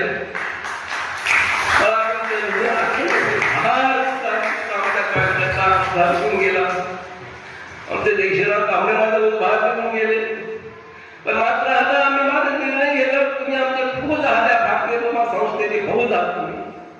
ज्याप्रमाणे देशाचं संरक्षण करण्याकरता सैन्य असतं त्याप्रमाणे भारतीय गोदमा पुणे संस्थेचं संरक्षण करण्याकरता संवर्धन करण्याकरता तुम्ही आहात. आणि या संस्थेचा विकास करण्याकरता प्रगती करण्याकरता मी तुमच्यापर्यंत एक भीक मागतो. यातना करतो या संस्थेचं काम गावात गेलं पाहिजे. बसा गेलं पाहिजे. या दृष्टीकोनातून मी तुम्हाला विनंती करतो एक प्रमुख म्हणून या संस्थेचा आपल्या अनेक प्रकारचे काम करण्याच्या अडचणी आहेत. त्या अडचणी दूर करत आपण हे काम करूया. आणि या निमित्तानं बौद्धाचार्याला अनेक प्रकारची संधी मिळते. हे पुस्तक तुमच्या आपल्या जाणीवपूर्वक आलेलं आहे. उच्च शुद्ध आणि त्याचं स्पष्टीकरण करण्याची ताकद तुमच्या या बौद्धाचार्य संस्थेच्या बौद्धाचार्य मिळून या पुस्तकाचा तुम्ही अभ्यास करा. या पुस्तकाच्या दिशेचं थोडी माहिती करा. माहिती मिळून घ्या. त्या पद्धतीनं प्रत्येक पुण्यानुभव असेल नामकरण असेल कोणत्याही कार्यक्रमामध्ये भारतीय गोदमा संस्था पुण्या संस्था बौद्धाचार्य चमकला पाहिजे की तुमच्या संस्थेचा बौद्धाचार्य आहे तर भारतीय पुण्या संस्थेचा बौद्धाचार्य आहे अशा पद्धती आमच्यापर्यंत हात जर आले तर मला वाटतं संस्थेचा बौद्धाचार्य हा चांगल्या पद्धतीचा विकसित झालेला आहे, मला तो आनंद मिळेल. आणि म्हणून या पद्धतीनं या दृष्टिकोनातून नाईक साहेब जर तयार असतील तर मात्र भारतीय बौद्ध महासभेचे सर्व बौद्धाचार्य आपण रविवारी जर आम्हाला त्यांनी साथ दिली 1 तास फक्त 2 तास तर संजयबाई भंडारे विद्यालयामध्ये आपण त्या ठिकाणी सतत रविवारी परत आपण रिपिटेशन करूया या सर्व बौद्धाचार्यांचं आणि परत रिपिटेशन करून त्या पुस्तकाचं आकलन करण्याकरता परत आपण तुम्हाला संधी देऊया. तर नाईक साहेबांची तयारी असेल तर या ठिकाणी मी जाहीर करतो की सतत आपण 1 तास 3 ते 4 ते 4 ते 5 लग्न असतात, संध्याकाळी सकाळी असतात, 3 ते 4 च्या दरम्यान 1 तास फक्त बौद्धाचार्यांना परत त्यांचं रिपिटेशन होण्याकरता नाईक साहेबांनी जर आम्हाला संधी दिली तर सर्व परत बौद्धाचार्यांना बोलावून या पुस्तकानं परत आपण रिपिटेशन करून अधिकाधिक आकलन करण्याकरता भारतीय बौद्ध महासभेच्या माध्यमातून आपण तुम्हाला सर्वांना संधी देऊया. याच पद्धतीने या ठिकाणी अध्यक्ष म्हणून या ठिकाणी आश्वासन म्हणू शकत नाही, कृतीने आपण करूया. या पद्धतीने आपण सर्वजण या ठिकाणी आहात. कार्यक्रमात थोडा बदल झालेला आहे. कार्यकर्त्यांचे प्रश्न आम्हाला या ठिकाणी मनोगत ऐकून घ्यायचे, दुसऱ्या सत्रामध्ये त्यांना उत्तर द्यायचे. या दृष्टीने मी अधिक न बोलता आलेल्या सर्व पुढे बसलेल्या माझ्या सर्व भीमसैनिकांचं, बौद्धाचार्यांचं, त्या महिला आघाडीच्या सर्व कार्यकर्त्यांचं, अनेक विभागात राहिल्या बौद्धाचार्यांचं आणि मागे बसलेल्या सर्व विचार मंचाच्या सर्व पदाधिकारी प्रमुखांचं मी अगदी अध्यक्ष म्हणून सर्वांचे स्वागत करतो आणि या ठिकाणी मी 2 शब्द पूर्ण करतो. सर्वांना सप्रेम जय भीम. सर्वांना सप्रेम जय भीम. या ठिकाणी मला जी सूचना मांडण्याची विनंती आणि एक मान्यता दिली त्यामुळे आयोजकांचे मी मनपूर्वक आभार. सूचना अशी आहे की सकाळपासून आपण जे सत्रामध्ये ऐकत आलो आहे, जे विषय आणि जे मनोगत ऐकली, सर्व फोकस जो आहे पाली भाषा, बुद्धिझम, आंबेडकरिझम जो आपल्याला ज्ञात पाहिजे, वंदना किंवा बौद्धाचार्य जे वंदना वगैरे घेत असतात कार्यक्रमामध्ये त्याचे अर्थ नक्की गाथेचे काय आहेत, तर बुद्ध वचन आणि एकूणच बुद्ध उपदेश, धम्मपद याच्या संपूर्ण अभ्यासक्रमाकरता विविध जे कोर्सेस आहेत त्या कोर्सेसचं प्रवेश प्रक्रिया पुणे विद्यापीठामध्ये सुरू झालेली आहे. ज्यांना किंवा ज्यांच्या कुटुंबामधील सदस्यांना, विद्यार्थ्यांना वयाची अट नाही आहे, अगदी किती वय असलं तरी कोर्सेस करता येतात. इयत्ता 12वी असेल तर डिप्लोमा कोर्सेस करता येतात, पदवी असेल तर पदवी म्हणजे ग्रॅज्युएट असेल तर जे पदवी अभ्यासक्रम आहेत ते करता येतील. अगदी 12वी नंतर 5 वर्षाचा अभ्यासक्रम करत MPhil PhD डॉक्टरेट करता येते. अगदी 80-82 वर्ष झालेल्या लोकांनी PhD केलेली आहे. तर त्यामुळे वयाचं असं काही नाही आहे. ज्यांची कोणाची इच्छा असेल या ठिकाणी मी आहे, माहितीपत्रक माझ्याकडे आहे, किंवा आपण आपला व्हॉट्सअप नंबर जरी दिला तर आपल्याला मी आपल्या व्हॉट्सअपवर संपूर्ण माहिती पाठवेल. 400 रुपयाची फक्त नोंदणी आपण करून घ्यायची. साधारण ऑगस्टच्या किंवा जुलैच्या एंडला अभ्यासक्रम सुरू होतील. एवढी सूचना. धन्यवाद. ज्यांना इच्छा असेल त्यांनी मागे मी बसलो आहे, व्हॉट्सअप नंबर द्या. माझा मोबाईल नंबर 968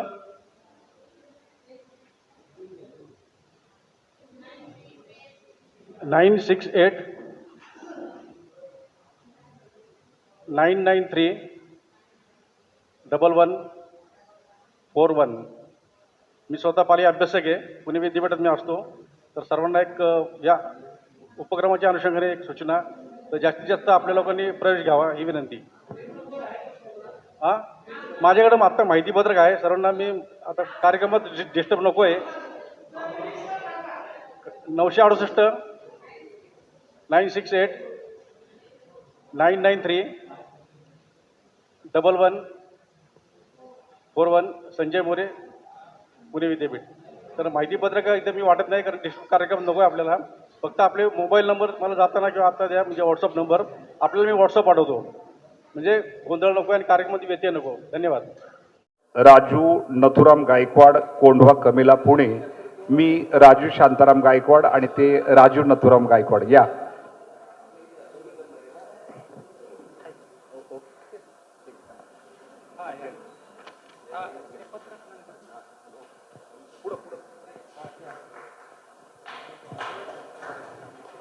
त्याचप्रमाणे पुढील भारतीय बौद्ध महासभा पुणे शहर उपाध्यक्ष म्हणून ज्यांची नेमणूक झाली ते अशोक रामचंद्र अवसरे सर, चौधरी नगर, टिंगरेनगर, पुणे. त्यांना आता जे कार्यक्षेत्र आहे ते विश्रांतवाडी, लोहगाव आणि येरवडा, तर त्यांना उपाध्यक्ष म्हणून या ठिकाणी घोषित करण्यात आलेलं आहे. त्याचप्रमाणे उपाध्यक्ष म्हणून अशोक गायकवाड, दापोडी, पुणे. दापोडी, नवी सांगवी आणि गुरव पिंपळे हे एरिया तुमच्याकडे सर, तुमचं फार मोठं काम आहे, तुम्ही सांगितलं आत्ताच. तर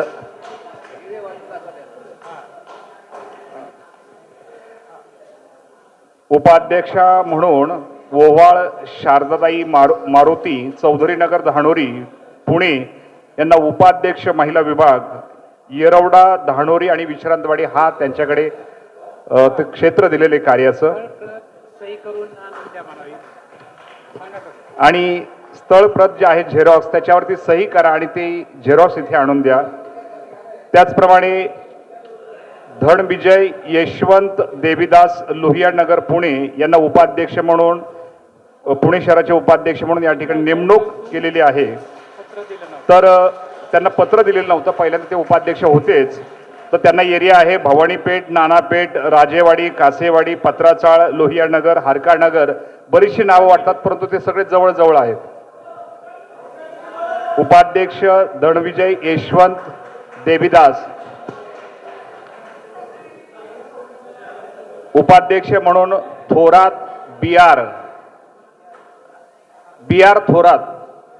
थोरात सर, तुमचंच नाव घेतोय, आवाज थोडासा प्रॉब्लेम आहे. थोरात बी.आर. उपाध्यक्ष म्हणून त्यांना घेतलेलं आहे.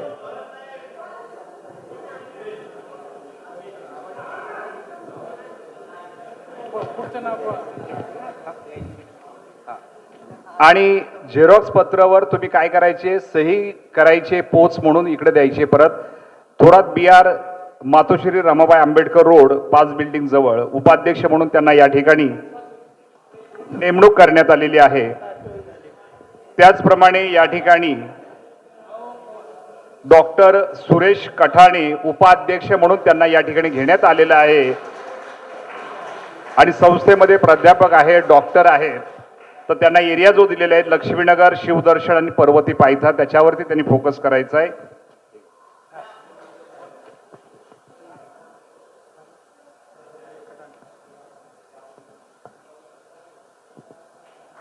पुढील उपाध्यक्ष म्हणून शेलार राजेंद्र विश्वनाथ, IMD कॉलनी, पाषाण, पुणे यांना उपाध्यक्ष म्हणून या ठिकाणी पद दिलेलं आहे. त्यांना एरिया आहे पाषाण, सुसरोड, बावधान, सावित्रीबाई फुले पुणे विद्यापीठ.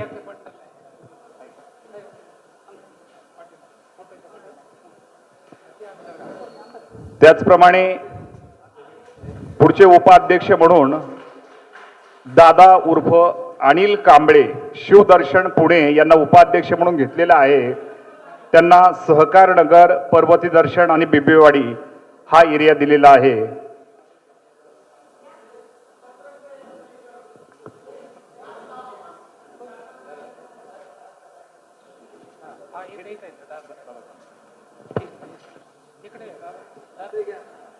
आणि कोंढवा कमेला, कोंढवा खुर्द, येवलेवाडी हा एरिया ज्यांच्याकडे आहे आणि ते उपाध्यक्ष म्हणून जे आहेत ते जगताप अविनाश, कोंढवा, पुणे यांना या ठिकाणी उपाध्यक्ष म्हणून नेमणूक केलेली आहे. तरी त्यांनी त्याचा स्वीकार करायचा आहे.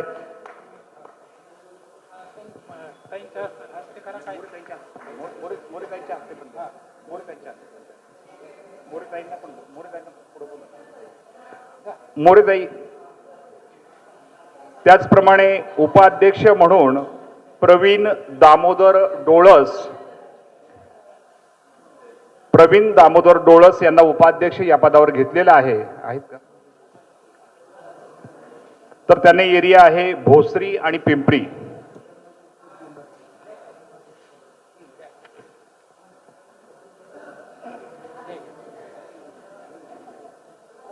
उपाध्यक्ष म्हणून तायडे सुनील, त्यांना एरिया आहे प्राधिकरण आणि निगडी. भारतीय बौद्ध महासभा पुणे शहर उपाध्यक्ष म्हणून हे काम करतायत. अध्यक्षांना अनेक सहकारी आहेत.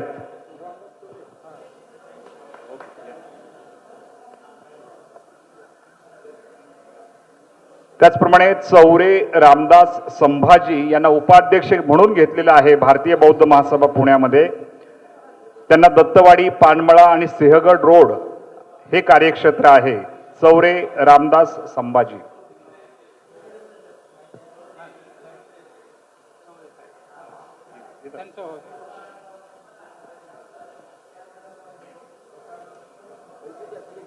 आणि वरिष्ठांचा सल्ला जो आहे हाही महत्वाचा असतो. तर याच्यामध्ये सल्लागार म्हणून शिंदे अण्णा यांना सल्लागार म्हणून घेतलेला आहे भारतीय बौद्ध महासभेमध्ये. समता सैनिक दल पुण्याचे ते अध्यक्ष आहे, पुणे जिल्ह्याचे, ते आम्हाला सल्ला देणार आहेत. सल्लागार म्हणून जाधव डी यांना सल्लागार म्हणून घेतलेला आहे. कारण धम्माचं कार्य जर पुढे न्यायचं असेल तर मी म्हणतोय तेच बरोबर आहे असं नाही, तर सल्ला जो असतो हा सल्लाही महत्वाचा असतो.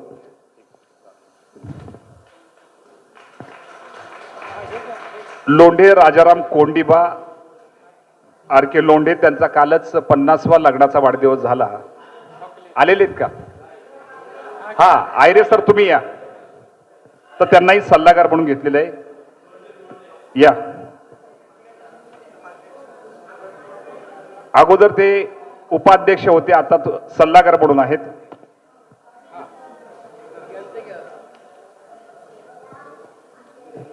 आणि आर.के. लोंढे यांना सल्लागार म्हणून घेतलेलं आहे आणि त्यांचं नेमणूक पत्र त्यांनी घेतलेलं आहे. पण त्यांचंच घेतलं असं नाहीये, तर ते स्वतःचंही घेत आहेत. आयरे उत्तमराव उमाजी त्यांनाही सल्लागार म्हणून घेतलेलं आहे. या, ते ठेवता, ते ठेवा तिथंच. फक्त आता ते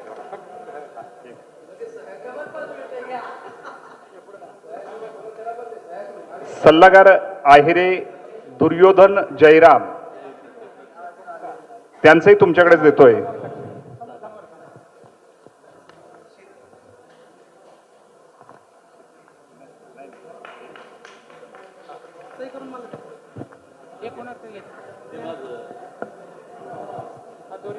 परंतु हे सगळी पद जरी असेल तर संघटक ही महत्वाचा असतो. तर संघटक म्हणून महिला विभाग लताताई अरुण दळवी यांना पुणे शहरावर संघटक म्हणून घेतलेला आहे. आणि ते आता डेक्कन एज्युकेशन सोसायटीमधून रिटायर झालेले आहेत. अरुणजी दळवी, आणि ते नेहमी बरोबरच असतात कारण बोधिसत्व वंदनेचं ते काम करतायत.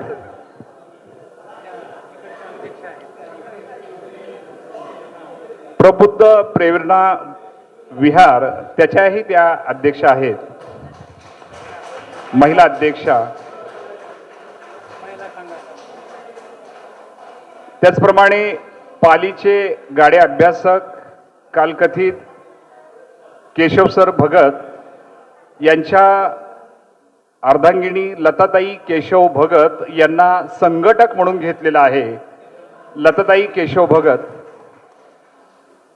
तर कांबळेताई तुम्ही घ्या. या.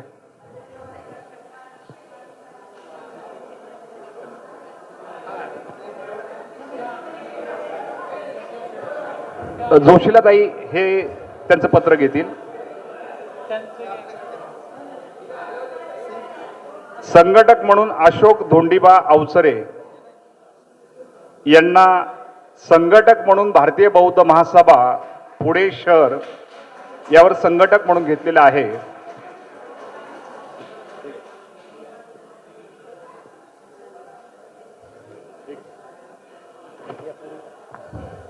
यानंतर मूलभारती रमेश मारुती संघटक म्हणून त्यांना पुणे शहरावर घेतलेलं आहे.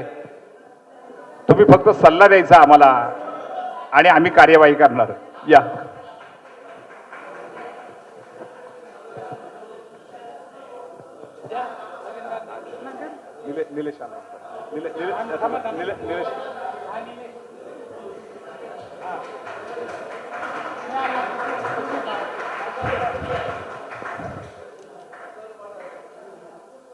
यानंतर संघटक म्हणून भीमराव पिराजी वाघमारे यांना पुणे शहरावर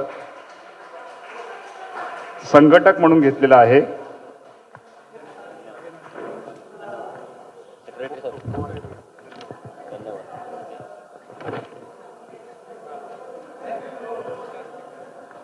यानंतर दीपक उत्तमराव जाधव संघटक भारतीय बौद्ध महासभा पुणे शहर. दीपक उत्तमराव जाधव.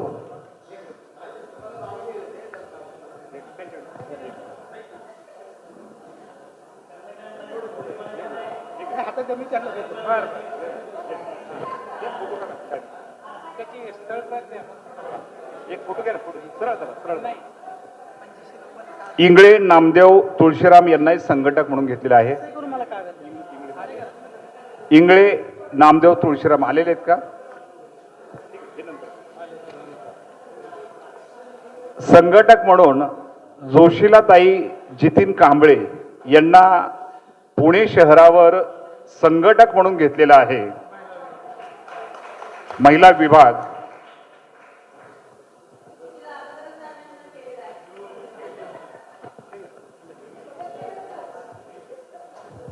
संघटक म्हणून जाधव रवींद्र राजगृह सोसायटी कोंढवा.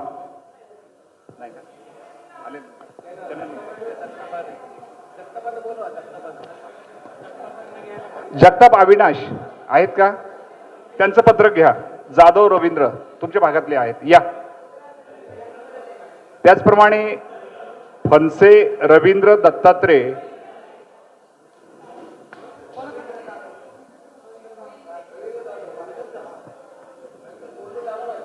फणसे रवींद्र दत्तात्रय अनेक वर्षापासून ते भारतीय बौद्ध महासभेचं काम करतायत आणि त्यांचा आवाज म्हणजे खणखणीत असा आवाज आहे. पूर्वी त्यांनी लग्न खूप लावलेले आहेत.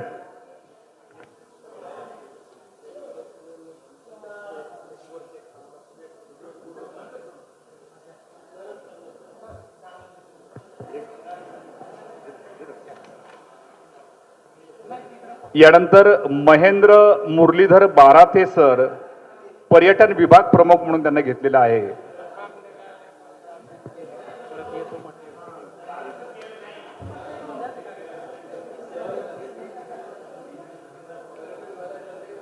ते सल घेणारच आहे पर्यटन विभागाच्या मार्फत.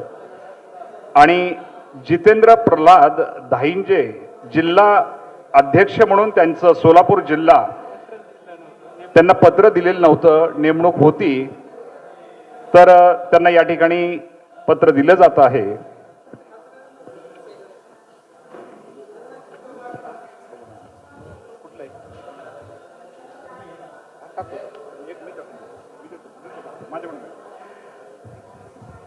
आणि सगळ्यात महत्वाचं जे आहे अंतर्गत ऑडिटर जे घेतलं जातं हिशोब तपासनीस म्हणून अंतर्गत ऑडिटर ज्यांच्याकडे आहे पुणे शहराचं ते आदरणीय उत्तम भिकाजी वनशिव सर.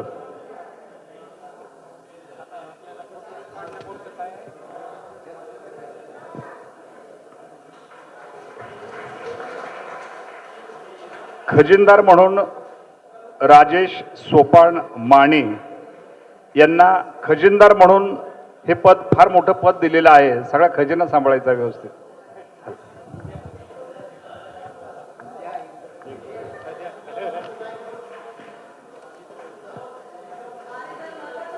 यानंतर प्राध्यापक कांबळे आप्पा धर्माजी प्रचार प्रसार प्रमुख म्हणून त्यांची नेमणूक करण्यात आलेली आहे.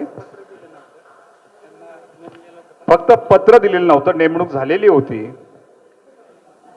संदीप जयद्रथ सोनवणे घे सर. संदीप जयद्रथ सोनवणे सचिव म्हणून म्हणजे मी पूर्वी सचिव होतो आता ते सचिव असणार आहेत. त्यांची नेमणूक या ठिकाणी केलेली आहे. संदीप सोनवणे ज्यांचे विपश्यनेच्या अनेक शिबिरं झालेले आहेत. 9 शिबिरं झालेले आहेत. टाळ्यांच्या गजरात स्वागत करा त्यांचं.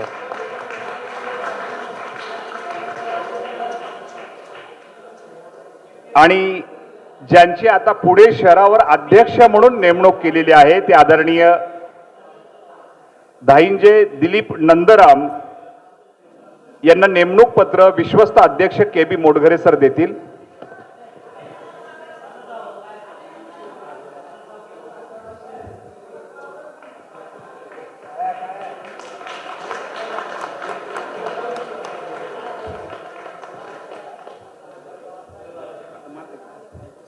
आणि यानंतर आतापर्यंत सर्वांचा नामोल्लेख करणारे राजू शांताराम गायकवाड माझे विद्यार्थी, ते सध्या पुणे शहरावरती जनरल सेक्रेटरी या पदावर त्यांची नेमणूक करण्यात येत आहे.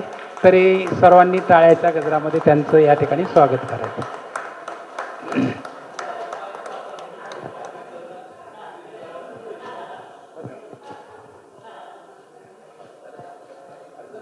हा, सर्वांनी पोहोच म्हणून जे पाठीमागचे झेरॉक्स प्रत जे आहे त्याच्यावरती सही करून पोहोच द्यायची आहे. इथं समोर आणून द्यायचं आहे.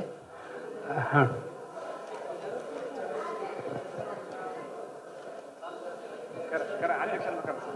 या ठिकाणी ज्यांनी नुकताच या शहराचा कारभार हाती घेतलेला आहे ते आदरणीय DN धाईंजे सर यांची शहराच्या अध्यक्षपदी नियुक्ती झाली, म्हणून खऱ्या अर्थाने आम्ही ताडेवाला रोडमध्ये कार्यक्रम घेणारच आहोत. परंतु तत्पूर्वी या ठिकाणी आज त्यांचा आमच्या या सर्व उपासकांच्या वतीने एक सन्मान करणार आहोत. तरी धाईंजे सरांना विनंती करतो की आपण त्याचा स्वीकार करायचा आहे. या सगळ्यांनी या.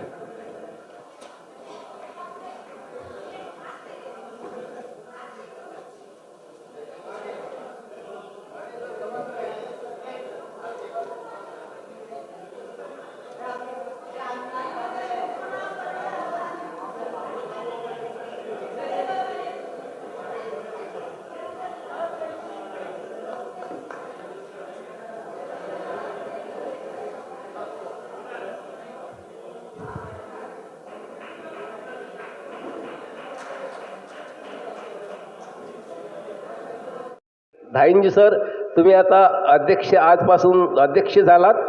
तुम्हाला ते सर्व अधिकार जे VC साहेबांचे अधिकार होते ते अधिकार सर्व तुम्हाला मी बहाल केलेले आहेत.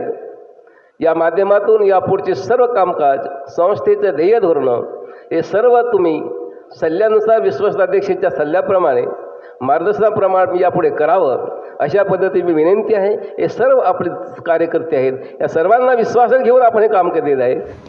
सर्वांना सविनय जय भीम. विचार मंचावरील जे उपस्थित सर्व पदाधिकारी मान्यवर आहेत त्यांनाही मी सविनय जय भीम करते. तसेच सर्व उपासक आणि उपासिका यांनाही मी सविनय जय भीम करते. आणि मला जे आभार प्रदर्शनाचं काम दिलेलं आहे तर मी ते करते. आपले माननीय KB मोडघरे सर विश्वस्त अध्यक्ष यांचंही मी आभार मानते. तसेच अतुल मुरलीधर भोसेकर सर ज्यांनी आपल्या ह्या समग्र पुस्तक वंदनेचं प्रकाशन केलेलं आहे तर त्यांचाही मी आभार मानते. तसेच विशाल शेवाळे सर विश्वस्त DCM सोसायटी यांचाही मी आभार मानते. त्याचप्रमाणे ॲडव्होकेट MV वाघमारे सर विश्वस्त भारतीय बौद्ध महासभा पुणे यांचाही मी आभार मानते. तसेच बाळासाहेब जानराव जे विश्वस्त आहेत त्यांचंही आभार मानते. तसेच माननीय वसंतराव साळवी साहेब विश्वस्त यांचंही आभार मानते. त्याचप्रमाणे आपल्या भारतीय बौद्ध महासभेच्या विश्वस्त व अध्यक्षा माननीय रोहिणीताई वंशी यांचंही आभार मानते. तसेच सुशील मजदे सर सुमेध प्रकाशक त्यांचंही मी आभार मानते. त्याचप्रमाणे शर्मिलाताई सोनकांबळे मॅडम, मनीषा सोनकांबळे मॅडम, तसेच प्रणव सोनकांबळे व संपूर्ण त्यांच्या परिवाराचं मी आभार मानते. तसेच आमच्या संस्थेचे जे संस्कार विभाग प्रमुख आहेत प्रकाश नाईक सर यांचाही मी आभार मानते. तसेच सर्व विभागाचे प्रमुख बौद्धाचार्य, उपासक, उपासिका या सर्वांचं देखील मी खूप खूप आभार मानते. आणि माझं हे आभाराचं 2 शब्द संपवते. जय भीम.